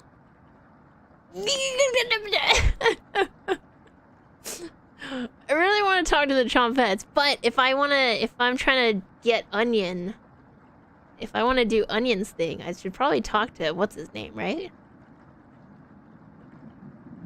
Yeah, all right. Fine, we'll go. But if we talk to him, we could just talk about mundane things. So far, we haven't really seemed to talk about like what's actually happening every time we go to them. We just talk about other things or something that makes you not think about how the fact that you're hungry. Like hungry hippos. Right. If I want the onion heart. You're right. Hey, I'm here for you, bud. Anatoly looks pale. Thanks for coming over. Oh shit, I missed that! 1 hour to kill! I can't believe I missed that, that's so good. Anatoly seems comforted by your presence. Dude, you are giving these hearts out like candy. You should treasure yourself a little more. I think, probably. Gregor's told me he's heard Mariah. I'm sure Karen isn't being honest with me. Have you checked out the basement door closely? Every so often, I can see her peeking out at me through the holes. I really don't want to drown outside. But at least I won't have to have her tormenting me anymore. You know what's in the basement, don't you? Of course not! I've never gone down there! Wow. You aren't kidding anyone.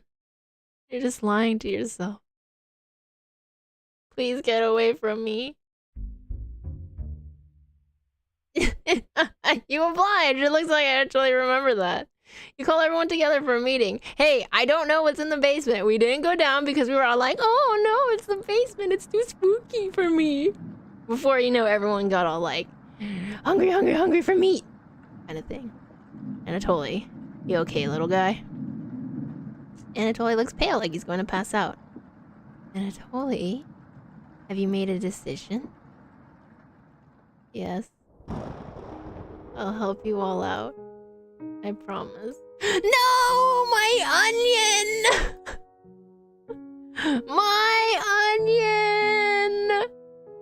Thank you, Anatoly. Big tears roll down Gregor's cheeks. I'll miss you, big guy. I'll miss you, little guy. Thank you, Anatoly. I know this wasn't easy, but it's for the best.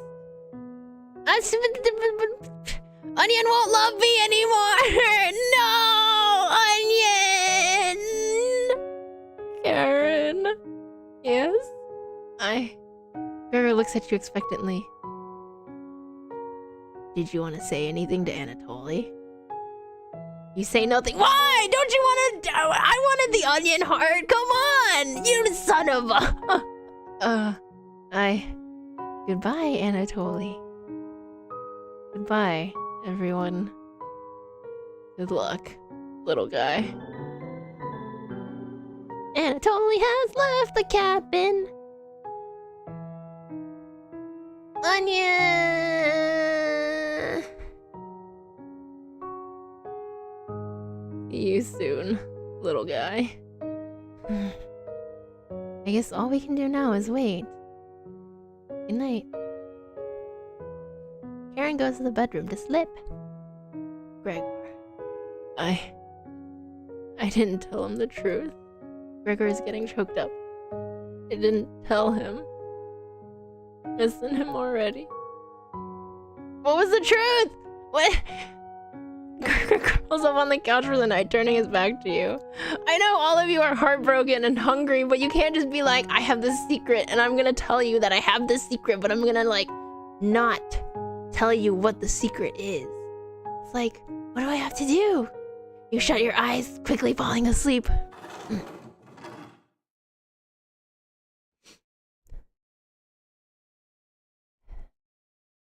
You hear a scraping from the floor. Hello. It's cool. Meat can be found in all places. Found you. Ha ha ha. You explain how this isn't a good time right now, especially you, Bread. Your voice is very difficult. This is no laughing matter. I'm worried about Gregor. He's as tall as a tree, but as dumb as a brick. What's the root of all that? Ha ha ha. Another cornbread classic. You're being very unpopular right now. That's a tree reference, get it? Anyways, you need to protect Gregor from the red-haired woman. Cabbage called an emergency trumpet meeting and told me to give you this mission. Watch out for that knife and protect Gregor at all costs. Understood? I won't fail you, Bread. Shit, I forgot to say before saying anything. I'm sorry, Bread. I'll do my best. Please don't hate me. I love Bread. It's the yeast you can do, right? You tell Bread that pun didn't make sense. Bread don't care. On a roll today. I'll see you around. Bread hops away, squeezing himself through the mouse hole with a small pop. Pop. You fall asleep thinking about what Bread told you. Okay, we have to not let Bread down. I've already let Onion down. We let Potato down.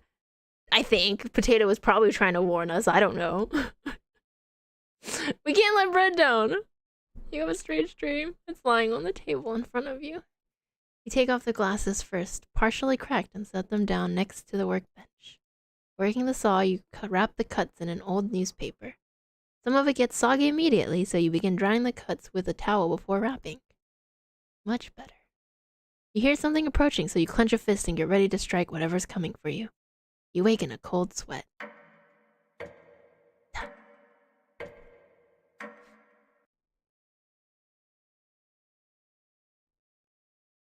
To be honest, the bread kind of looks more like a roll. You wake in a completely different place. Did you sleepwalk? Or you found some meat? Everybody's still asleep. This would be a nice surprise after yesterday's events. You decide you cook breakfast for everyone. Cutting each slice fairly thin. You brown each side in the oven. The smell is unique. Karen runs into the kitchen. What is that smell? Give it to me. Now. You don't argue, and she looks kind of crazy. Karen grabs a cutlet, burning her hands before bringing it to her mouth. Ah! She hungrily devours it, barely chewing. She grabs another cutlet off the plate and eats it. You thought she was concerned with rationing. Gregor wakes up from the couch and heads into the kitchen. Oh god. Already? Gregor looks conflicted, but he succumbs to the hunger. They always do. You make it sound like this isn't the first time we've brought a group of friends to this cabin. Gregor eats his food in a few bites, carefully grabbing a second cutlet. The tears start streaming down his face, but he doesn't make a sound. He joined them in the meal, quickly consuming the meat on the table. I can think straight again. We'll be out of here in no time. No need to ration anything now. Karen is sounding more determined than before. I'm going to lie down on the couch. Try to keep this food down. Gregor calls onto the couch, turning his back to you. Karen leans in to whisper, I'm glad Mariah and Anatoly are gone. They were stopping us from bonding properly.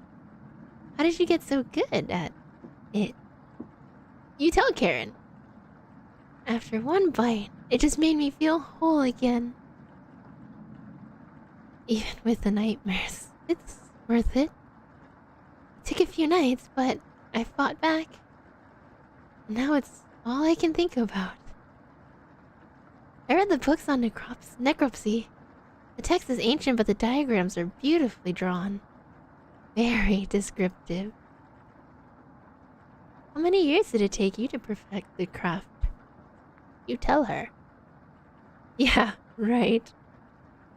I used to tell Mariah that you weren't funny, but that's not true. Sorry about that.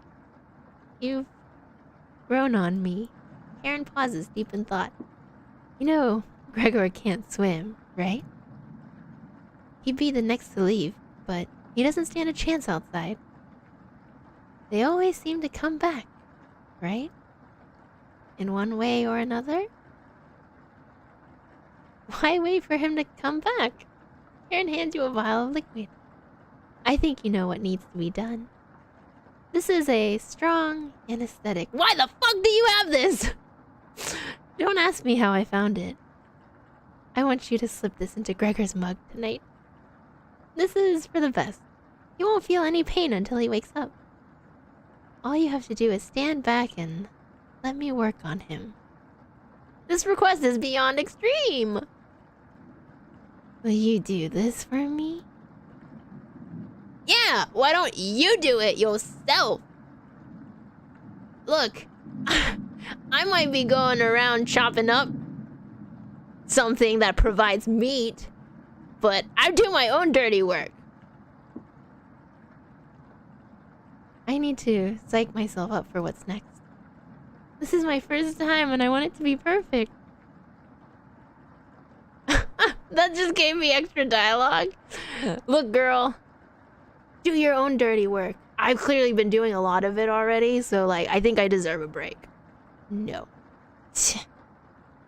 Fine. Save that for a rainy day. I have everything set up by the couch. You don't have to watch. The restraint should be easy to apply myself. Gregor's strength is a farce. Gregor, hi. Hey, Karen. What are you doing? Untie me! Oh my god. This will be over soon, Gregor.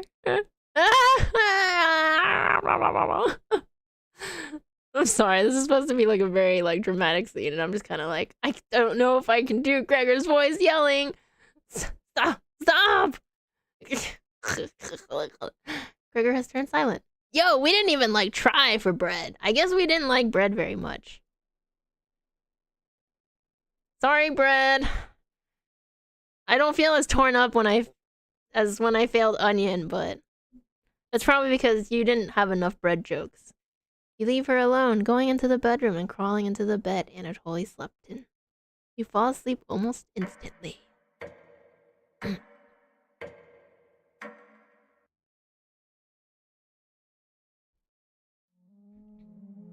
Wake up, sleepyhead.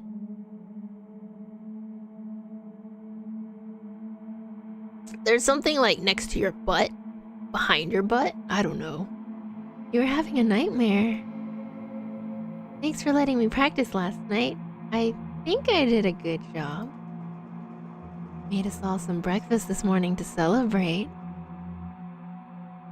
Breakfast? With what? That's a surprise. Gregor already finished his. Took a few hours, but he caved. Come on, let me show you. Ha, you think I'll fall for your seductive wink, lie in my bed kind of thing? Apparently we are. You get out of the bed and head to the living room. Why? He's a little weak from the blood loss, but don't worry. Bandaged him up like a field medic. Why? What is it, Gregor? Where are my... God, you're stupid. Maybe you spent as much time reading books as chopping wood. You would have noticed the pages I was bookmarking in the necropsy book. What are you talking about? Do I have to spell it out for you? You can't swim. How are you supposed to help us out when you'd immediately drown? You'd sink like a log. What? I put some of your limbs away for safekeeping. That leg was pretty tasty, huh? Gregor goes pale. How's that for a big breakfast? And don't try to crawl away. If you leave this couch, I'll end you. I don't want any of it to go bad, so we'll have to eat that fresh arm when everything else is gone. Speaking of which, I'm going to start cooking another chunk. I'll leave you two alone to chat. This has gone too far. Right now, at this point, it's gone too far. Hey. All I wanted to do was keep everyone alive and together. But I failed at that.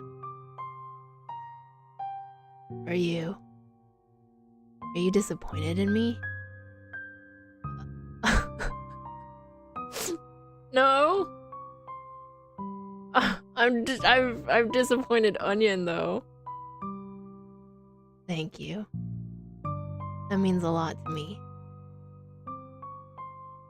Growing up, nobody had to tell me to be big and strong. It just happened naturally. My mother always made sure I never went hungry. Seconds, thirds, fourths. And yet I complained my belly was not full. One day, on my way home from school, I was walking by the town inn and smelled something amazing coming right out of a pile of trash. I dug through it and discovered a bag. They threw away a meal that was fresh out of the oven for some reason. At least, that's what I thought. I became ill with food poisoning.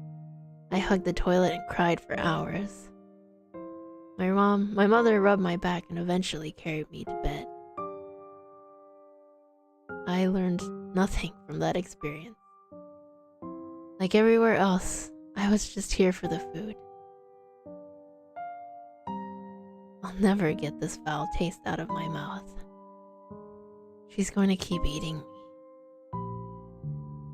I'm sorry. Getting too lightheaded to hold a good conversation. She's going to torture me again. You know that, right?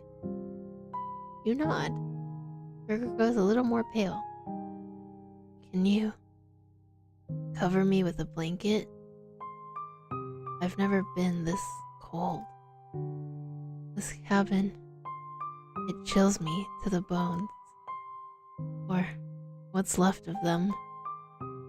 Please, consider it my dying wish. Is this some subtext? Is there like subtext about like, we're gonna kill him with the blanket?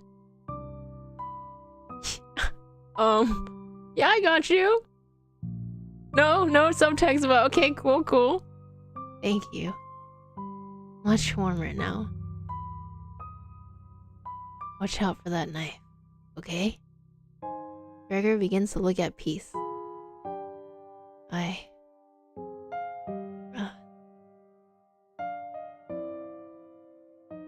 What's up, bud?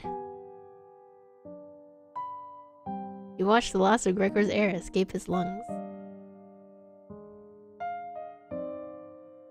What the hell do you think you're doing? You tell Karen that Gregor gave up. It's not my fault. We could have kept him alive for another week. What's wrong with you? No matter. Plenty of food left now. Karen leaves you alone. You head to the kitchen to try to find the other remains. Gregor. You look at the pile of dishes and your mind starts to wander. Hello. Let's play hide and seek! There's 5 of us to find. Can you find us all of us? The red-haired woman should know where the basement key is. And I bet one of us is hiding down there. She's whittling something in the rocking chair right now. So watch out for that knife. Probably best to avoid the knife. Wait. Isn't that your knife? Why did you let her have it? You shrug. As leader of the Chompets, it's important you find all of us. So please don't forget any of us! Good luck! Cabbage rolls away and tries to hide. Why would Cabbage want to play hide and seek right now? You have been neglecting the Chompets lately. Can't hurt to play along with them, right? You go to talk to Karen in the living room. Yo! Maybe what's his name will forgive us. Onion? Onion? Please, Onion, forgive me. Looks like Karen's just slicing away at a block of wood. Gregor's remains have been stored for safekeeping. Scrubbed all of the blood out of the couch to save you the trouble. How sweet of you. Can I help you? Which one gives me, like... If I just say this, is it just extra dialogue? What are you whittling with that knife? A wooden knife? Do you want one?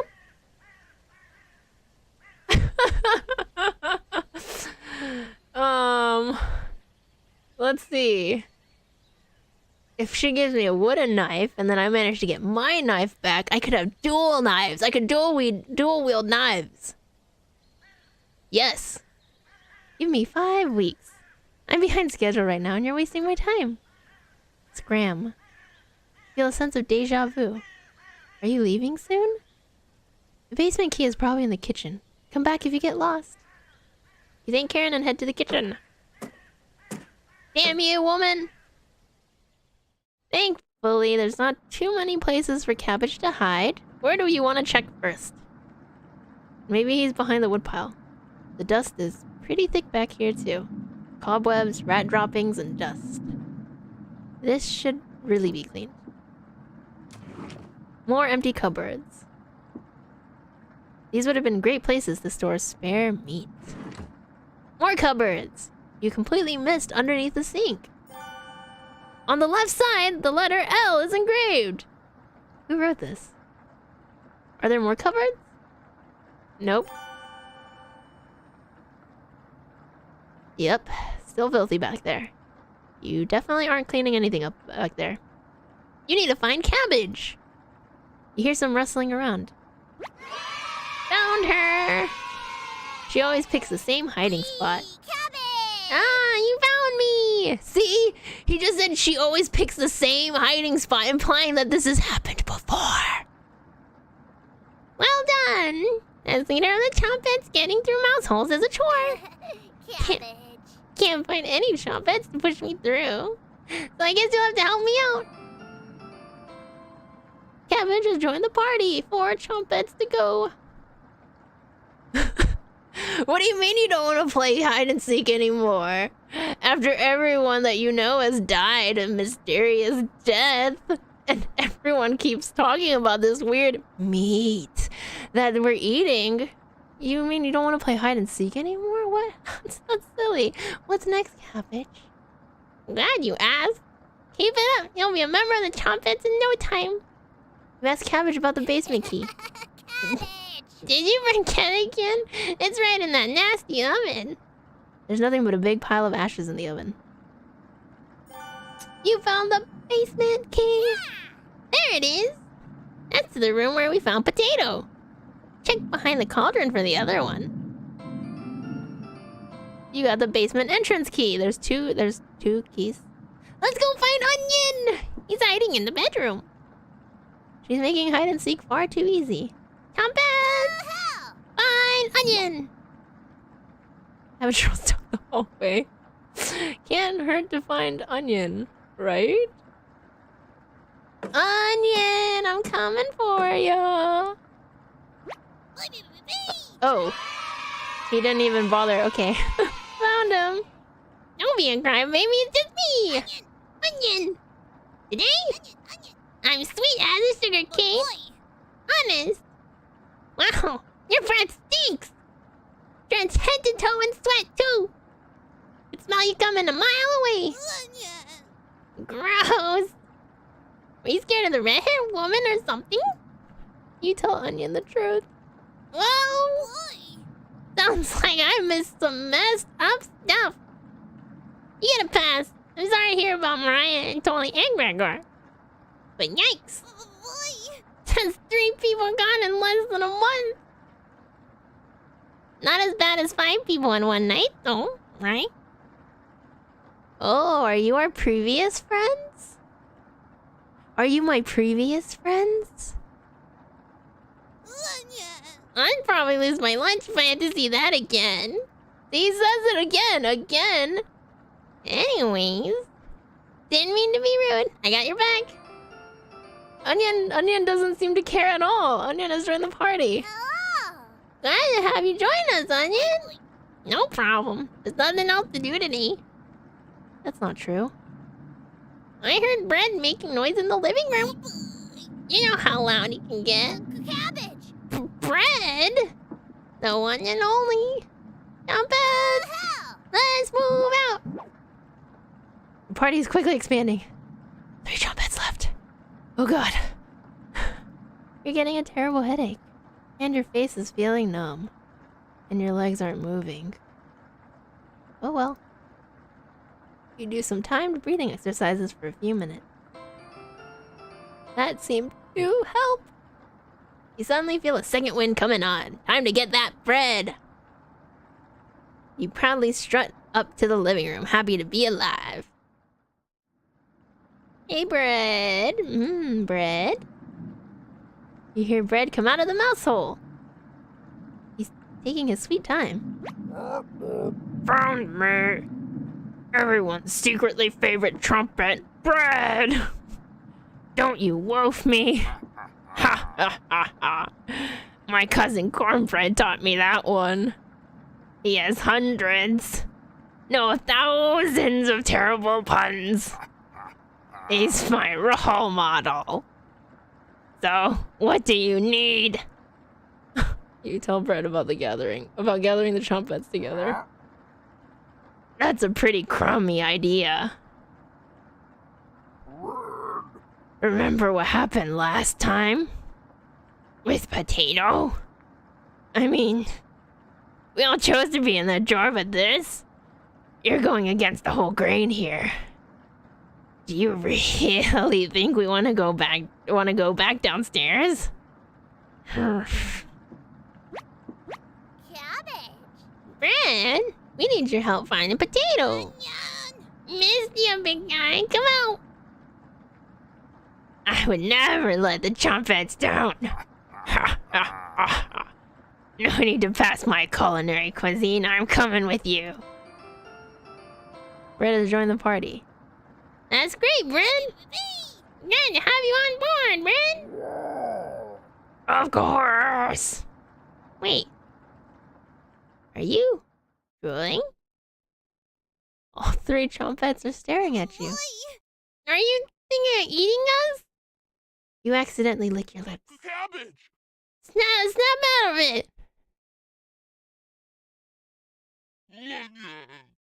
You're an 8. We're no good for that. You glutton.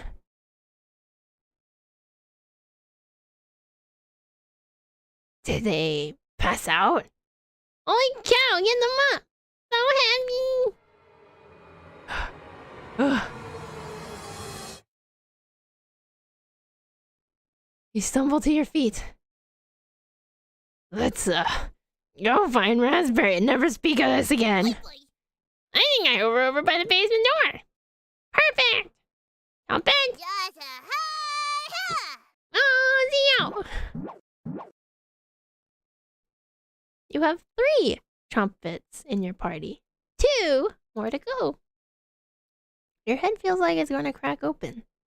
Your hands have gone completely numb. This one is lasting longer than the others.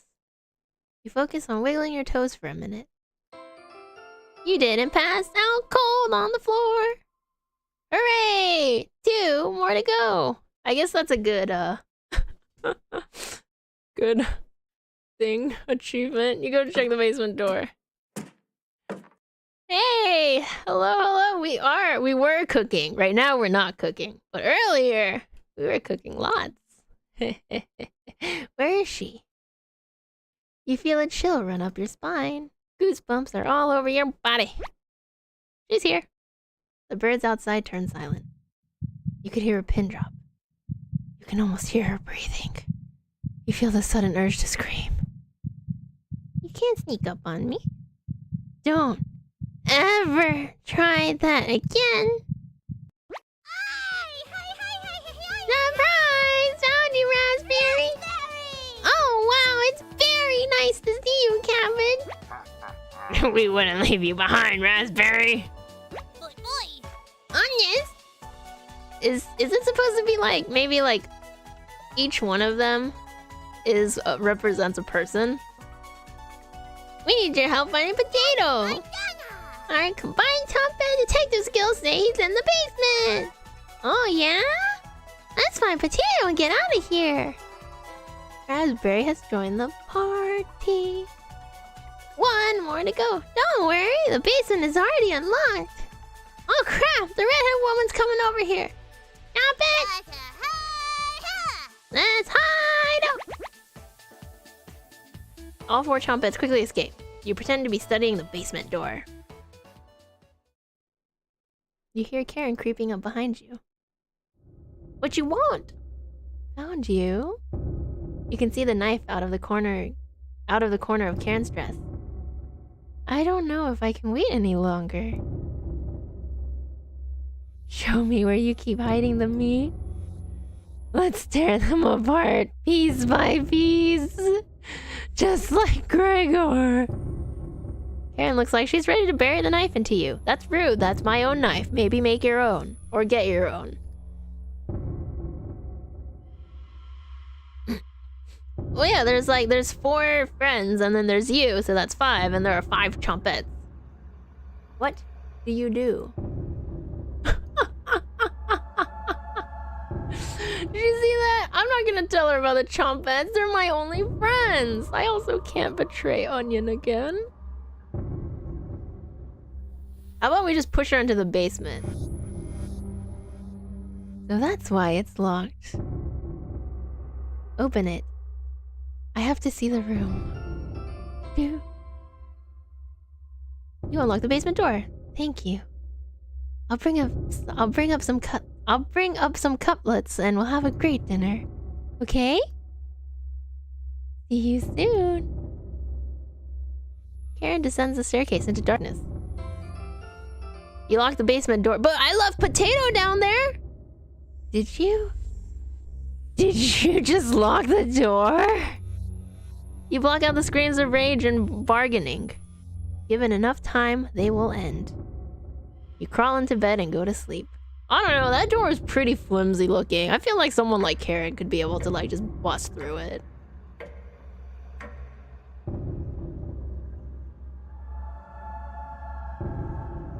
You slept in today. The pounding has completely stopped. You really need to go to the bathroom. You decide to open your eyes. You must have sleptwalked into the bathroom last night. The glow of the candle is oddly comforting. The candle blew out. And the door is locked. You find a flashlight in the corner of the bathroom and turn it on. You're in the dark, but you're not alone! Click on objects around the bathroom to get more information or find hidden clues.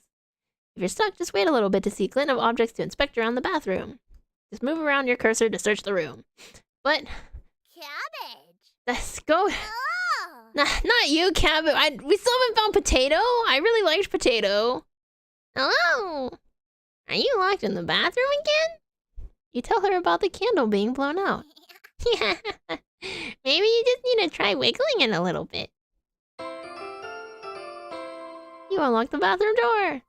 Sometimes the simplest method is the best one.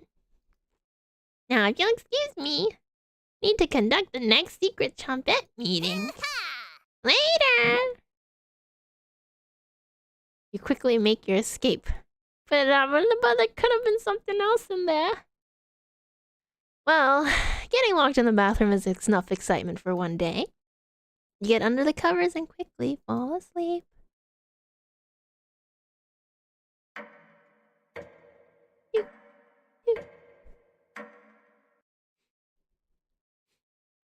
Alright, 2 weeks. That's good. Wake up, sleepyhead. Karen? Just your imagination again. Karen can't still be alive, right? Somebody's at the door. You grip the doorknob tightly, getting ready for what's next.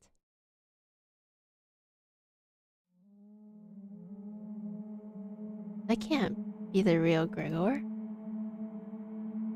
You determine the haunt has officially begun. Some spirits move on immediately, others linger, and some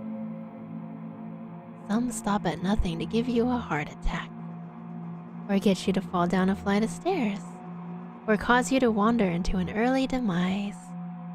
No way of knowing which one the group will choose. The rain has stopped outside. You decide to go look out the window.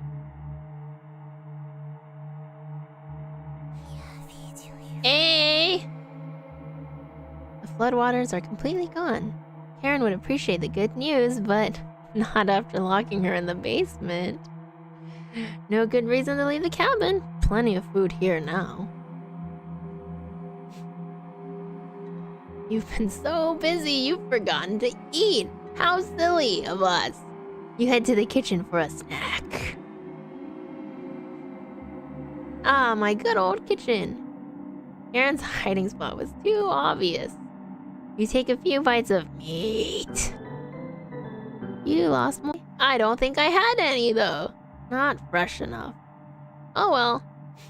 You decide to crawl back into bed and get a little extra sleep.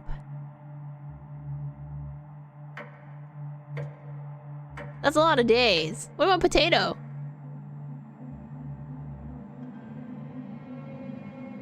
You have a strange dream.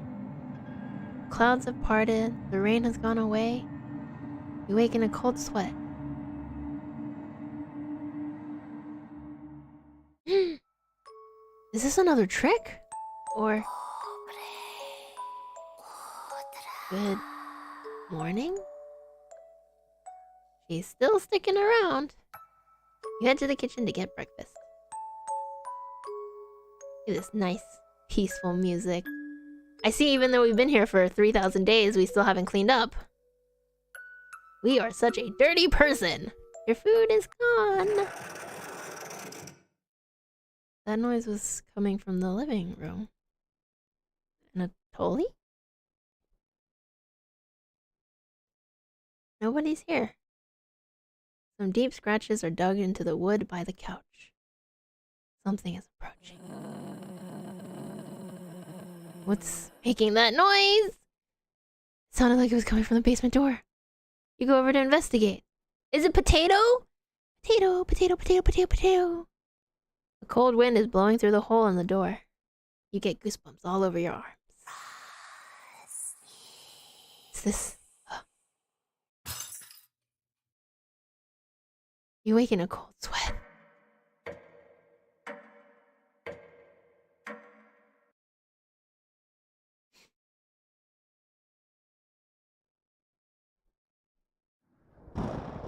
It's raining again! They're taunting you with dreams of a sunny day. You get out of bed and head to the living room. Personally, I like rainy days. Not so rainy that it floods, but you know, just like, I like having like a week of just nothing but rain. You can still smell Gregor here. More.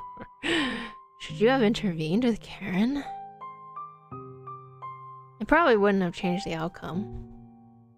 It also might have led to your death.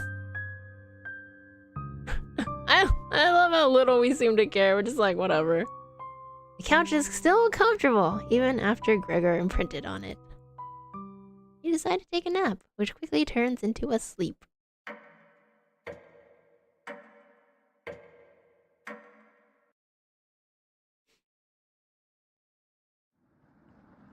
You must have woken up too early today. The cabin living room is pitch black.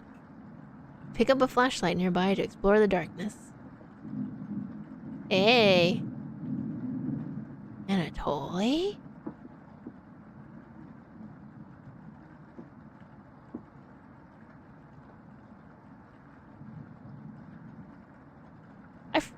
Oh, I forgot I was supposed to click things. You notice a note sticking out from one of the books. I know you've been ignoring my other letters, so I'm begging you. Please bring back my daughter safely, or I'll need to get the others involved. I have left payments outside the door and will pay any price. Please let her go. You don't have to involve anyone else. You take the mother note with you.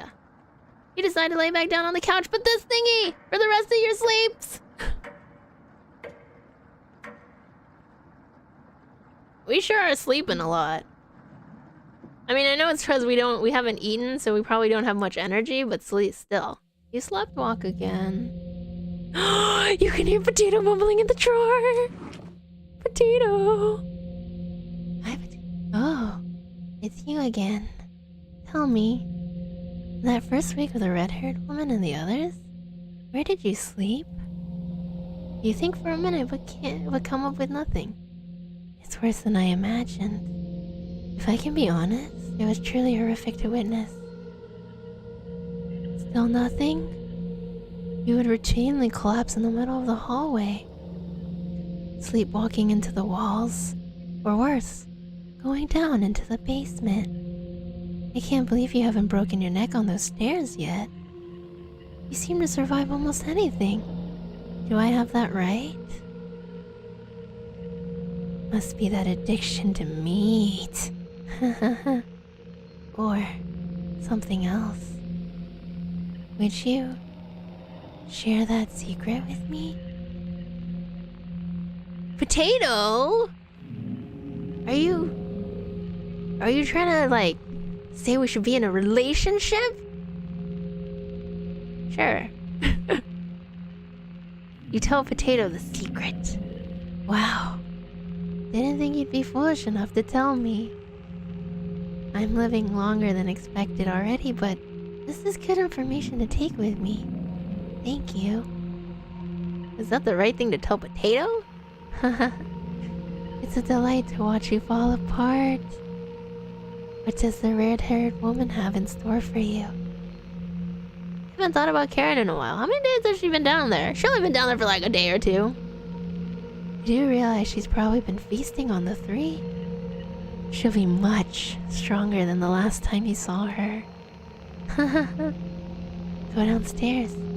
Put an end to this. Not for the Chompets, just for me. You head for the basement door. Potato! You quickly do the math in your head and determine Karen will be dead in the basement. It's been enough days, right? I don't know, I think you should wait a little longer. You open the door and prepare for the worst. Potato wants to eat meat too. Meat and potato. It's just the staircase. Nothing to be scared of. You begin your descent.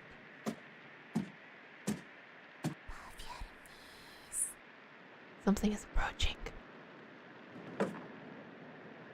You'll never see it if you don't go down.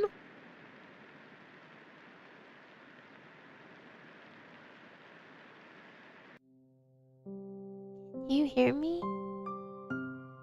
I've been down here the entire time. It's so good to see you again. There's plenty of bread down here. Why aren't you saying anything? I'll never forgive you for what you did. You put Anatoly through hell. You desecrated my corpse. You gave them that disgusting hunger. All of that is water under the bridge now. Anatoly's down here.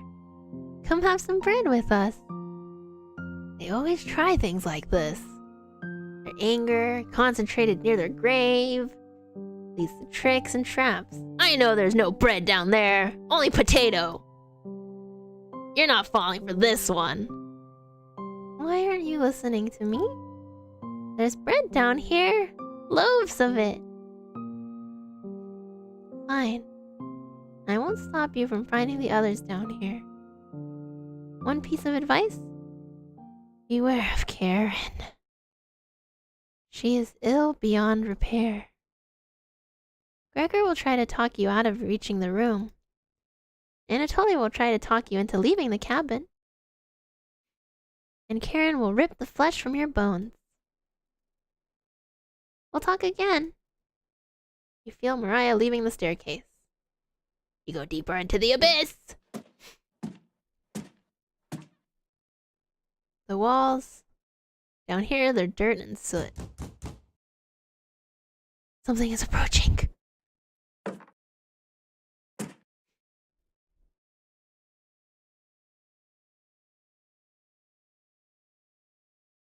Come on, I don't have all day!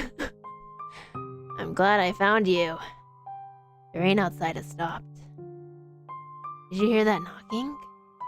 Another trap. Everyone's upstairs and wants to leave.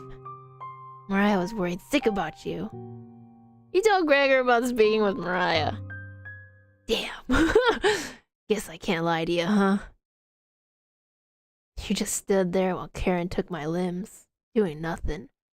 Actually, I think I was sleeping, technically. Are you frightened by her?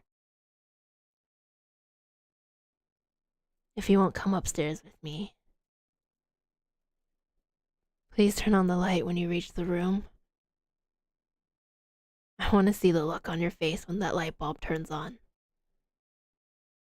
Can you do that for me? You nod. Thank you. Thanks for letting me lick the bowls clean. That was enough to keep him at bay. We'll meet again soon. Beware Karen. You feel Gregor leaving the staircase. You descend deeper into the abyss. How deep is this basement? The air pressure down here feels greater. You're getting closer to Karen with each step. Something is approaching.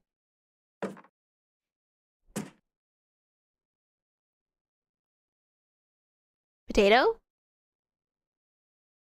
Potato.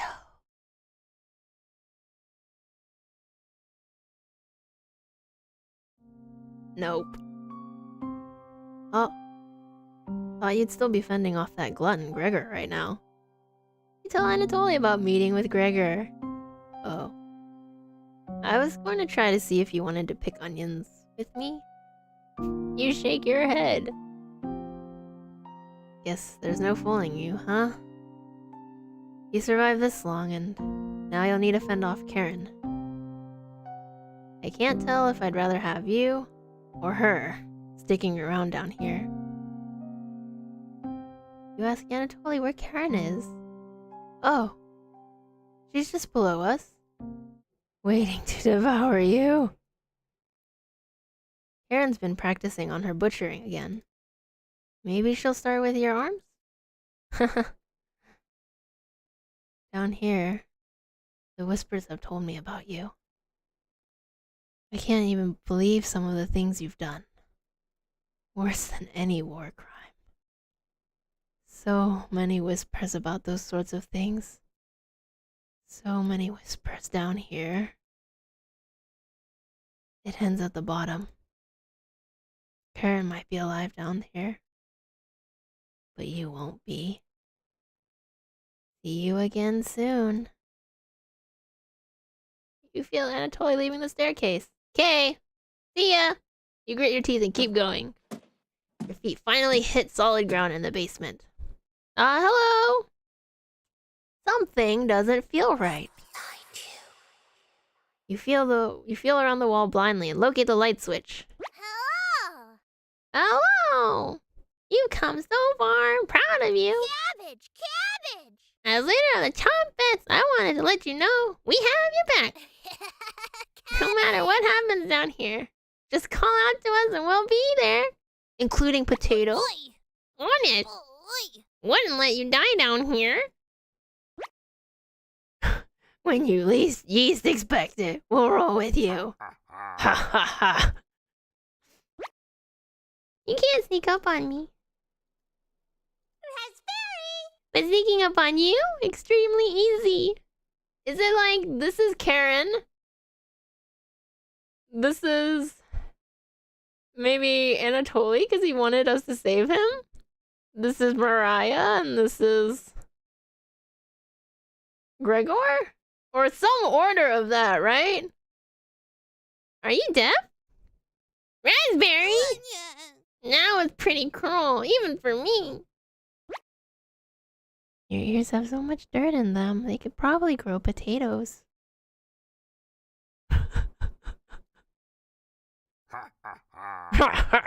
No one liked your joke, Potato. We'll have to work on those jokes, Potato. Sure. Weren't you hiding in the basement room? Circumstances have changed. I wouldn't miss a killing for the world. Shall we go, my little friend? My little veggie friend? Cabbage! Cabbage! Just remember, down here, you can call on us. We'll help you out in a bind. And if you get lost down here later, please, avoid the room where it happened. I can't speak for the others, but I'd like to forget what happened there.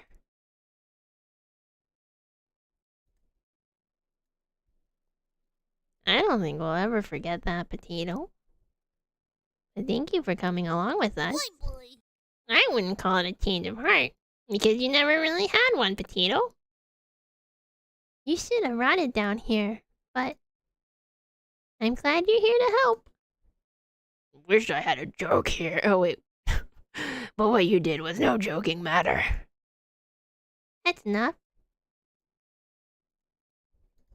They're judging me. Come back. Let's help out. These vegetable breads, fruits are judging me. Chompets get in position behind you, ready for what's next. You feel around the wall blindly and locate the light switch. Took you long enough. Hey, girl. Let's end this. A tear rolls down Karen's cheek. Should have never left Ukraine. It's suddenly a game. Sorry, it's suddenly a whatchamacallit game? Okay, well, I guess we'll just... You attack Karen with a lunge. You barely land the soft punch. Karen lunges at you. You've started to bleed. Karen licks her lips. We've been the cauldron. If you chop me up, duh. Why are we so weak? What does the Chompettes do? Hey, as leader of the Chompettes, can't leave you hanging. All of us are ready to help you out here. I see you've ignored my warning to watch out for that knife.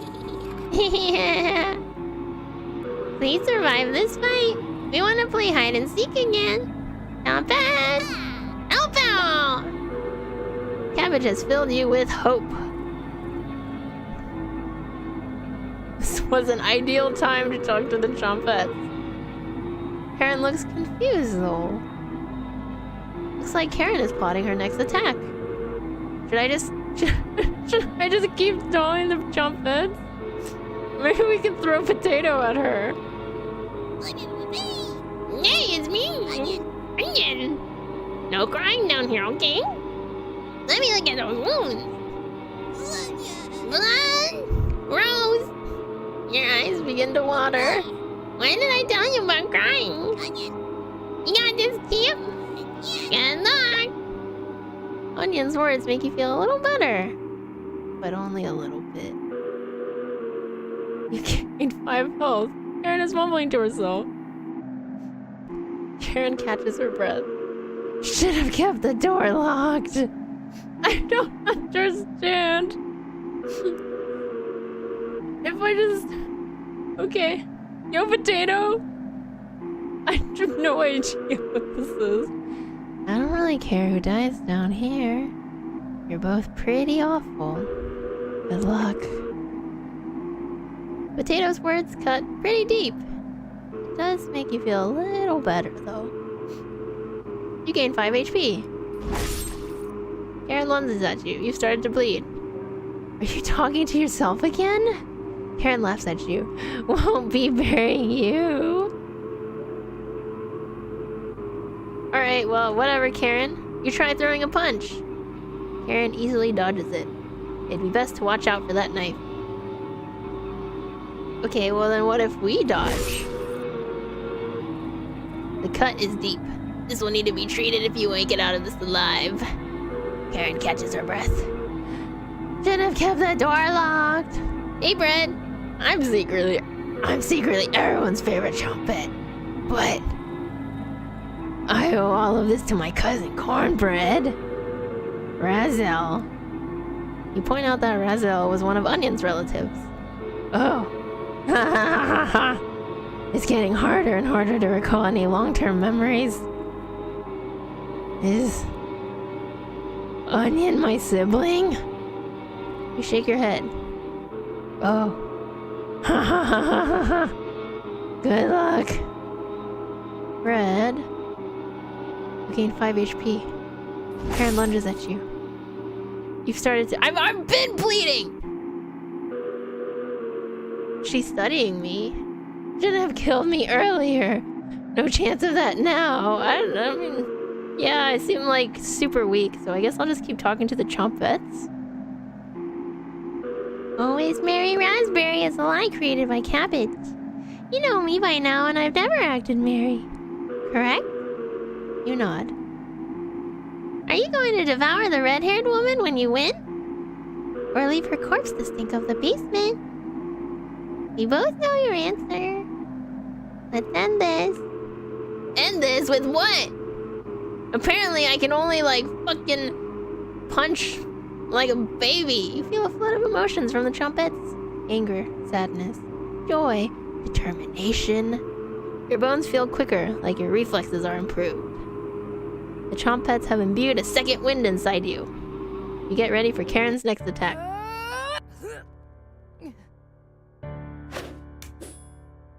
Hey, I look all weird and wrinkly.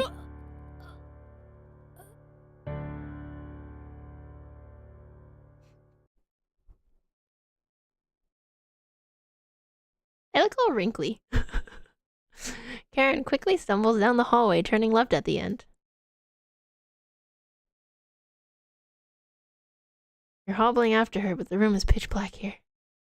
The rot of a decaying flesh here is nauseating. You can hear the small echoes of Karen's footsteps disappearing below, making this room feel enormous. You can't see their eyes, but you can feel them.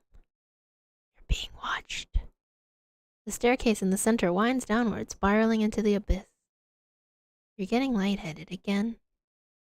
Gravity almost gets the best of you a few times as you work your way to the bottom. Your shoes stick to the floor when you reach the bottom. The smell of mildew and something rotten makes you gag.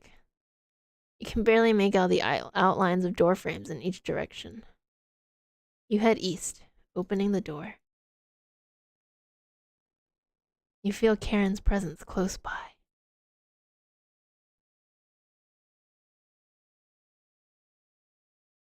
Hey guys! Are you having a party down here without me? Back together again. Drowned and dissected. The Butcher of Hope has returned. Where's Karen? Lost in the abyss. Her rage blinds her. Ravenous. Completely ravenous. She will never be able to move on. Bound to this cabin by you. She'll never escape. Those that die in the cabin are bound to different rules. Fleeing west did nothing. Victims will always gravitate to this cabin. Always find a way to you. You wretch. You abomination. You horror. Turn on the light and savor your inhumanity. Turn on the light. Turn on the light. Turn on the light. Reap what you have sown. Alright, God. Mariah. Anatoly. Gregor. Karen. I'll never forget you. Until the next set of people that I eat. Then I'll probably forget you and I'll just be like... Alright, well... I guess that's it?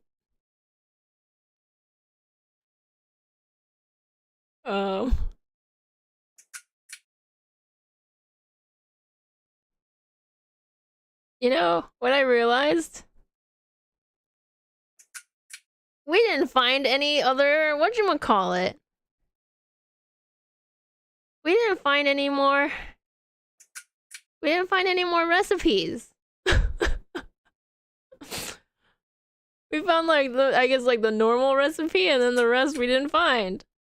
Sad.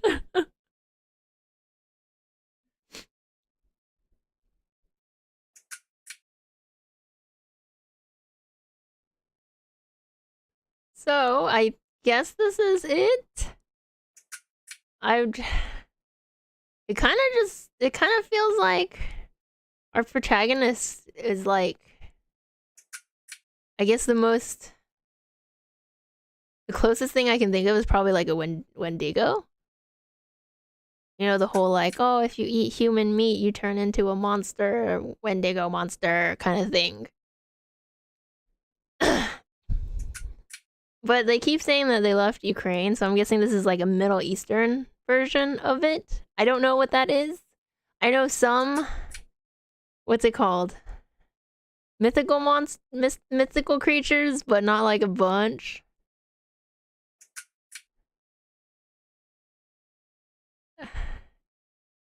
I mean, so I'm assuming what happens is like... So I'm assuming like the protagonist, or us or whatever, lives in this cabin. Like, we live in this cabin, and we keep finding people to kill, eat, whatever. Or like, you know, like we keep bringing them in, and then we have a nice little time together, and then we start eating them, and then we start making other people eat them. To make more things or something. And then so all their souls are stuck there, and we just invite more people, and we're like, hey, you want to come to my cabin? I have lots of meat. Oh, you hear talking upstairs. Thieves? You grab your flaying knife and silently go up to the stairs. You'll eat well tonight.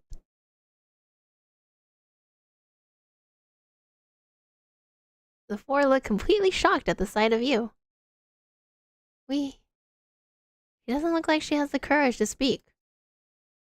We've been lost for a few days. Your cabin is the only hut we've seen out here. Or it's just the four of them over and over again. Can we stay here for a few nights? You clear your throat and ask the questions you've asked thousands of times. Did you come on your own free will? Or were you sent? We were technically sent. Anatoly. We came on our own free will. The woman looks confident in her answer. She does not look like confident at all. They answered incorrectly. You clear your throat again, coughing profusely. You may stay in my cabin until you're ready to leave. The group looks terrified of you. But why? As they should be. What? Wasn't that trail steep? Yeah. The group finally returns to normal. It's forced, but they attempt to save face. That walk was brutal, but this cabin is amazing. Full kitchen, running water. It really has everything. Finally, a place I can read a good book in peace.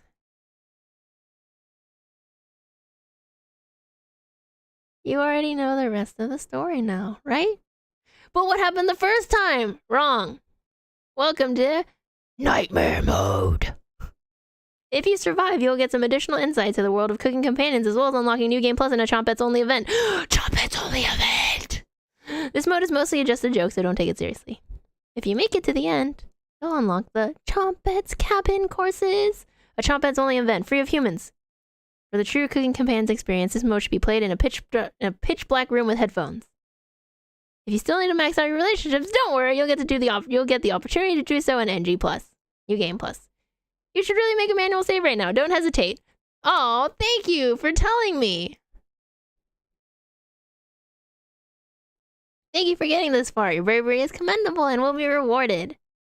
Thanks for playing. Your Dream Studios. Oh, almost forgot. Nightmare mode activated. Wait, you wake up in the bathroom again. Wait, this is... How long is this?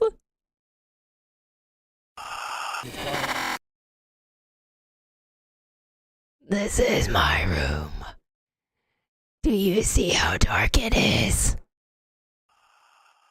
It's cold. But I can look at you. Look at me. Are you scared?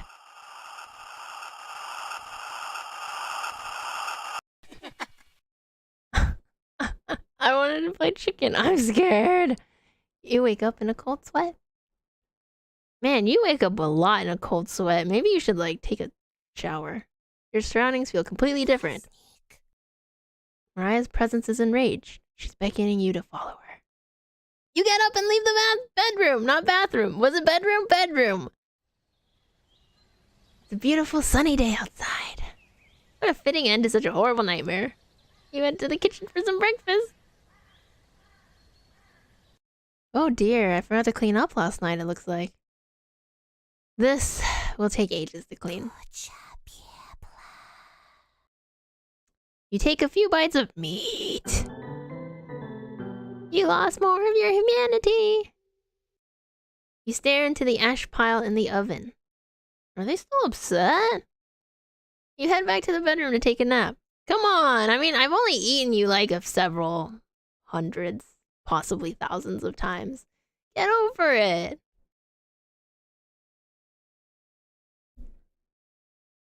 Which one of them is causing this?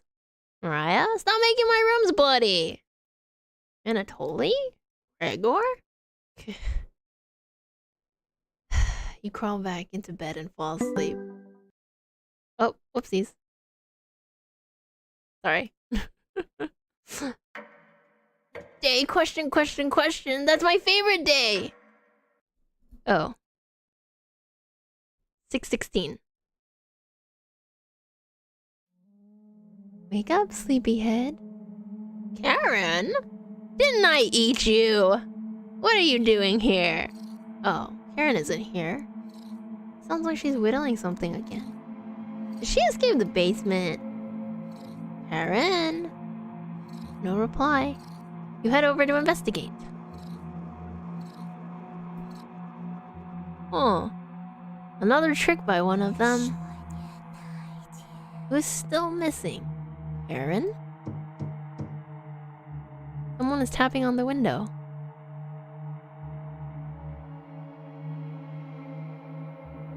I can't get the taste out of my mouth. Are you done, Anatoly? God. They're getting more bold in their actions. How dare they? You head to bed to sleep on it. Dude. Dude. Dude.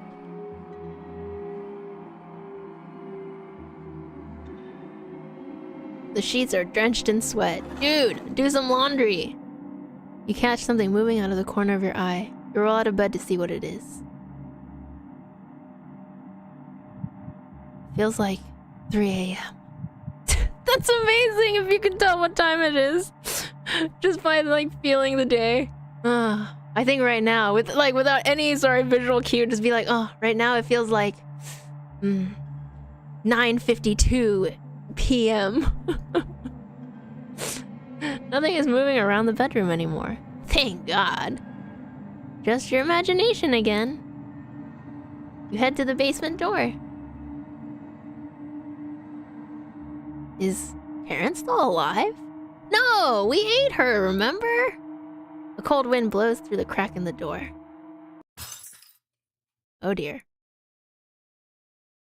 You wake in a cold sweat.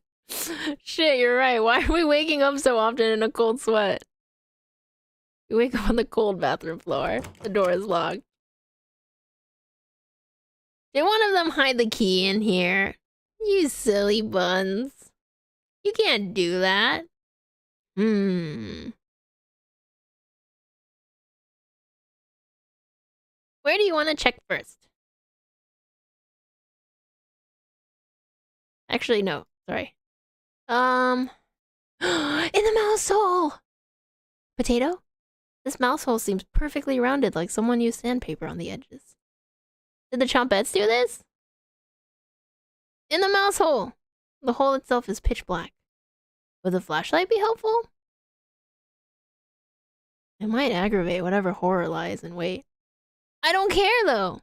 Stick your arm in the mouse...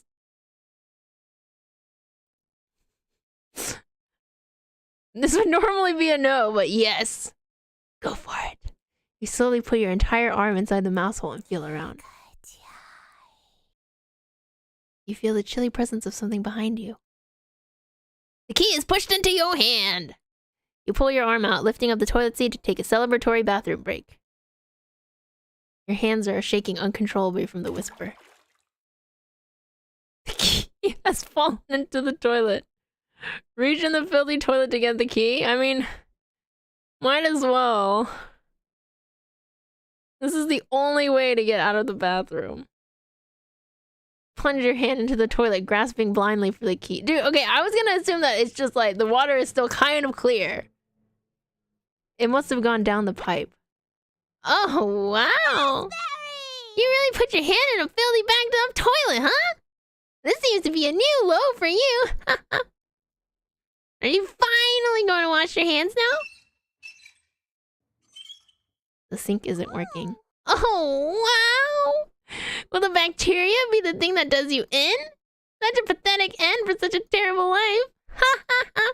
That key wasn't even for the bathroom door. That was the key to the Trumpet's treasure box. I want that more. You really stepped in it this time. Ha ha ha! Cabbage told me I had to rescue you from this. I wanted to let you starve and I wanted to let you starve to death in here, but she insisted. Here you go. This is the last favor you'll get from me. Goodbye, wretch. You let out a deep breath and exit the bathroom. Thanks, Raspberry! It's time to end this. You open the door and get ready for what's next. It's just a staircase. Nothing to be scared of. So hurry up and go downstairs. You weaken your descent. No, don't do the slow. I'm gonna walk a little bit. Something comes up. I wait. The spirits aren't active right now. You continue downward. Oh, thank God. Keep going. Keep going. Faster, faster, faster. The walls down here, they're dirt and soot. It's nothing. You keep moving downward. Keep going. The air pressure down here feels greater. You're getting closer to Karen with each step. Something is approaching. Damn.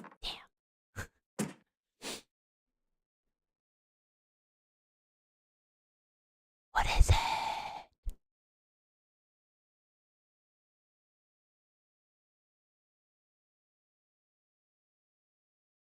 A false alarm. Are the spirits below going to spring a trap on you? You continue downwards. Oh my gosh. Sorry. I just heard my dog suddenly like scramble on the floor. What is... He's so silly. You hear something in the distance.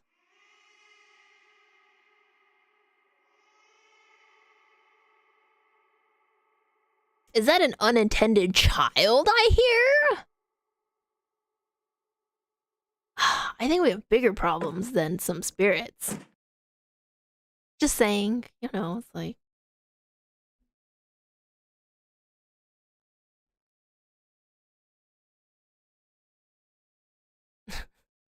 Apparently he does. My dog is probably like, I'm too busy. I need to go. I've got a meeting to go to. ¿Estás perdido aquí? ¿Estás con frío? I think it's asking if we're cold. It's right there. You shake your head. Oh. Okay. I can't... Obviously, I can't speak this language, so I'm sorry if I keep getting things wrong. Vamos a conversar la embaxio, ¿ok? Entiendo otros que quiero mostrar a voce. Deles now para de... That's a lot of S's and R's. Susurrar sobre una gaula de pasarino. Veo voce no final. It's a lot less spooky when you have no idea what the hell they're saying and you're just kind of like, whatever.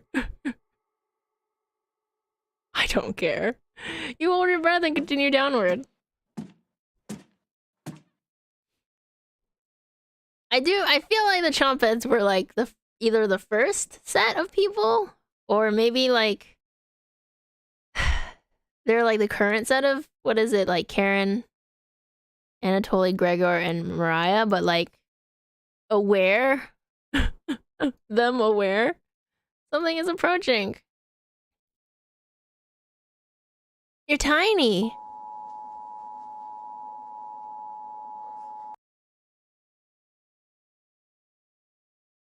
This game is purely fictitious. It cannot harm you in any way, shape, or form. When you regain consciousness, you're further down the staircase. You awake with a note next to your head. It's difficult to read, but you can make out a sentence. Don't get up before Saturday. Well, duh, the weekend is the best part. You take the Saturday note with you. I wish I could just, sleep all week and just wake up on Saturday and be like, weekend! Yes! The sound of rain has completely stopped down here. Your eyes are strained down here. The pressure is intense. You feel like you're trapped under miles of ocean. You continue downwards. Oh, come on. I'm exaggerating. Your feet finally hit solid ground in the basement. Something doesn't feel right. You navigate the basement blindly until you reach the room with 4 directions. You can barely make out the outlines of door frames in each direction. Which way should you go? Alright, well, if this has anything to do, East had their bodies. I think Gregor said something about going west never works out. So let's go north. Once you open the northern door, a cold wind blows over you. This area reminds you of an underground cave. The best place to keep heat. You can make out a door at the end of this hallway. You have a bad feeling about opening it, though. Open it? Yeah? Hi. You wake up in a cold sweat. You're at the 4 doorways again. South. This room feels warmer when you enter. You begin sweating more than normal. Oh, gross. I hate when that happens. There's a door at the end of this hallway, but it's so hot you feel like you're gonna pass out. You slowly open the door a crack and peer inside. Vines cover the entire ground. You wake in a cold sweat. You're lying in the middle of 4 directions. Which way do you want to go? Let's go west. Your eyes struggle to see down this hallway. You strain your eyes to make out an outline of a door. Yeah. I don't know if I can strain my eyes. I think it just looks like I'm closing them. You slowly open it. You wake in a cold sweat. You're lying in the middle of 4 directions. Which way do you want to go? East, I guess. Your hands run across a large door. I know it's like a nightmare mode is supposed to be a joke, but this is kind of weird. It doesn't even feel like it's like in the same vein as the game. Maybe now isn't the time for this. You walk back to the basement steps, trying to remember why you came this far. Found you! Oh, it's you again. Hey, crazy girl. Let's end this. Oh, we're gonna watch her get stabby stabs again?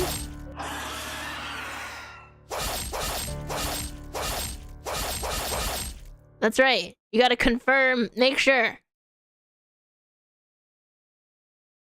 Damn, even after we stabbed her that many times, we must be weak! Karen escapes down the hallway, leaving a trail of blood behind her. You follow her to the room in the east. Hey, girl! Turn on the light! Reap what you have sown! Mariah, Anatoly, Gregor, Karen. I'll never forget you. Until next time.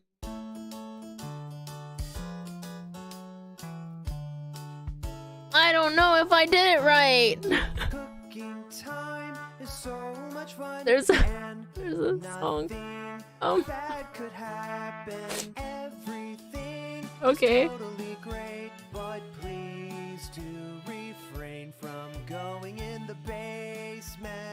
Okay, well.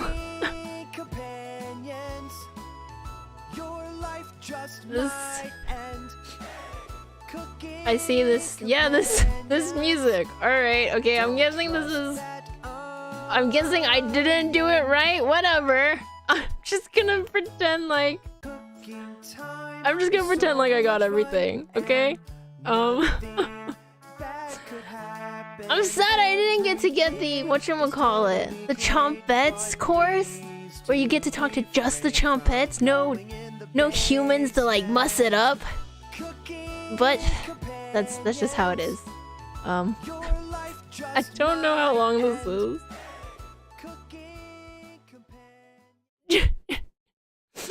You were right. This is 100% because we got this amazing song. It was beautiful.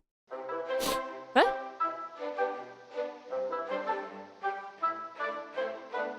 They don't look as cute.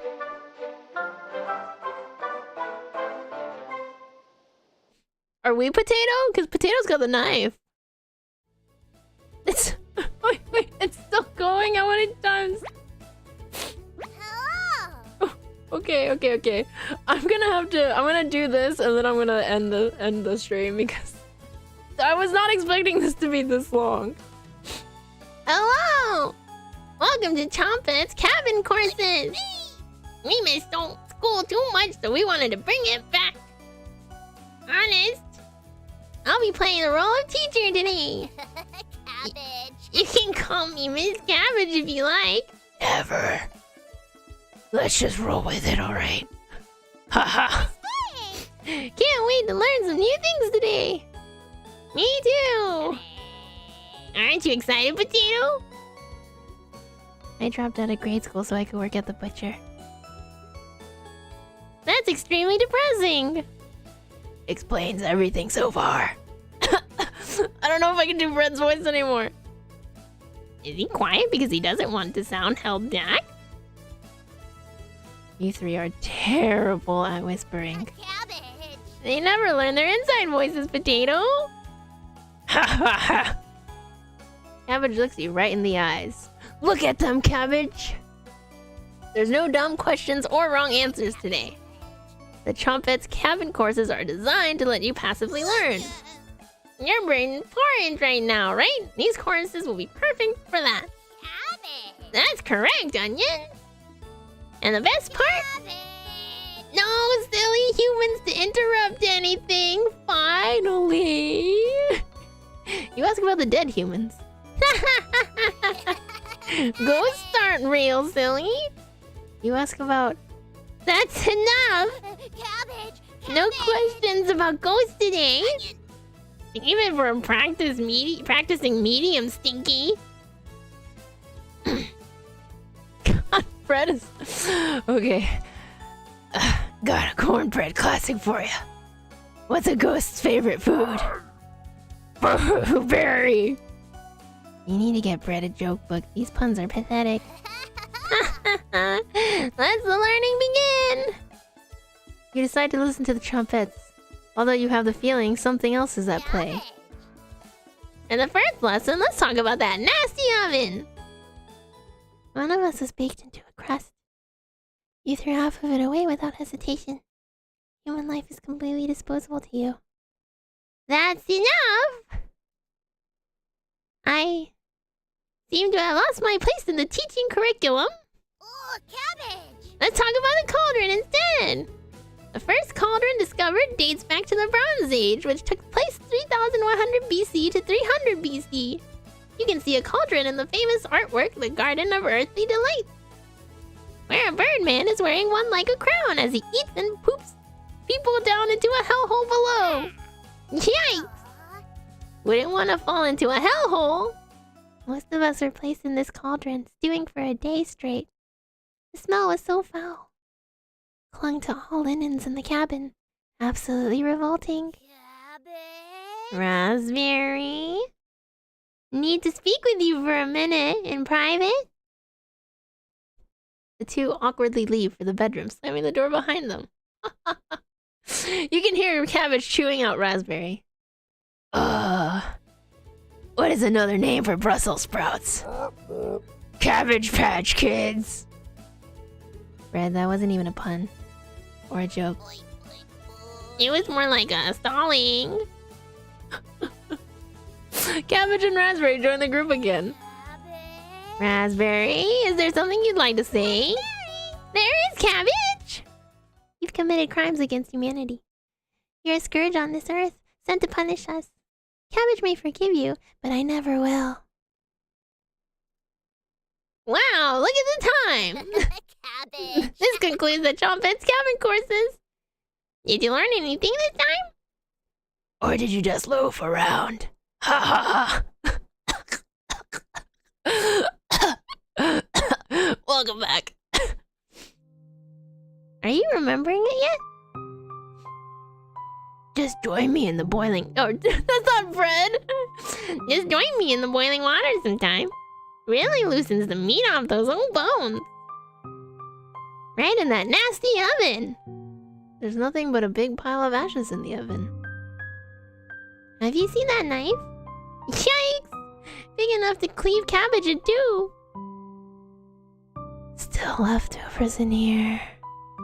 Dig in.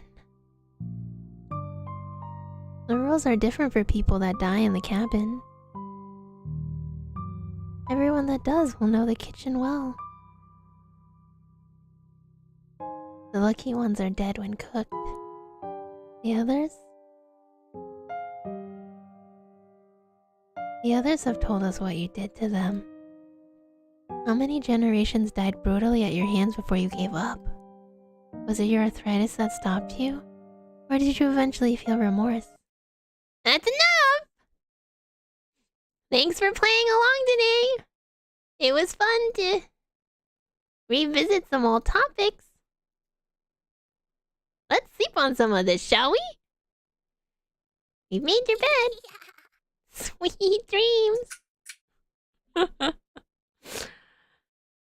Okay. Is that all of it? I don't know.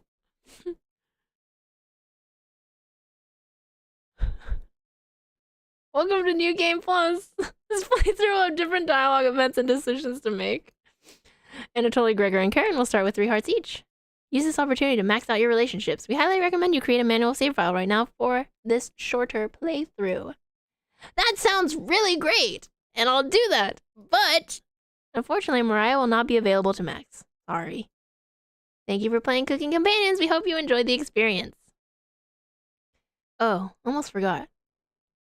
Jump scares mode activated. Just kidding. Dear Dream Studios. Alright, well. No saying bye-bye sadly to Mariah. I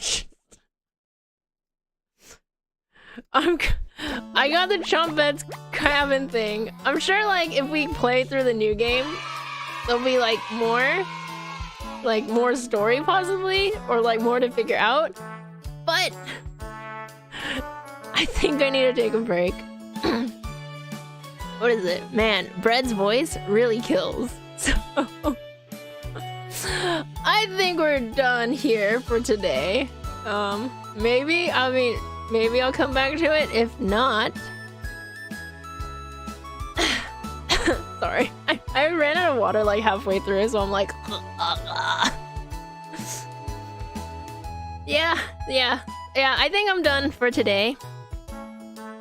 That was Cooking Companions, a nice little dating sim visual novel with some psychological horror sprinkled in there every, and then a dash of just normal horror. We'll see if I play through New Game Plus. Still not sure. We'll decide. Right now I'm just like, man, I hope Brett doesn't talk anymore. I thought it was pretty fun. It was cute. I also like that, those people got hungry really fast. Like, crazy hungry, like, fast. Like, I'm gonna eat you! At day 5. Just like, but you ate like 3 days ago. Or like, you ate like 2 days ago, dude. Calm down.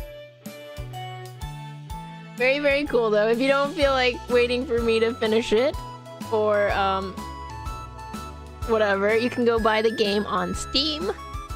That would support the developer and all that good stuff. Did I learn any cooking tips? I did! I learned that you shouldn't store meat in the basement? Who knew? I'll probably have to, like, dig something underground and put it, like, in a nice jar. And then, just bury the jar. Kind of like how they make, like, kimchi and other fermented stuff in Korea. So, also, this happens, by the way. The music just stops playing and it becomes creepy whispering. Also a very nice touch. It was also very, very cool that, what is it? Dear Dreams came by to say hi and thank you. That was very awesome. Anyways, I think that's it for me. I have to go start making dinner. That's right. Time to make some meat. I hope all the rest of you have a lovely dinner. I'm sure you've learned a lot, right? You've learned a lot of cooking tips from this game. Lots. And so I hope everyone tries out a new meat recipe. Anyways, thank you for joining me. And thank you for watching. I hope you had fun.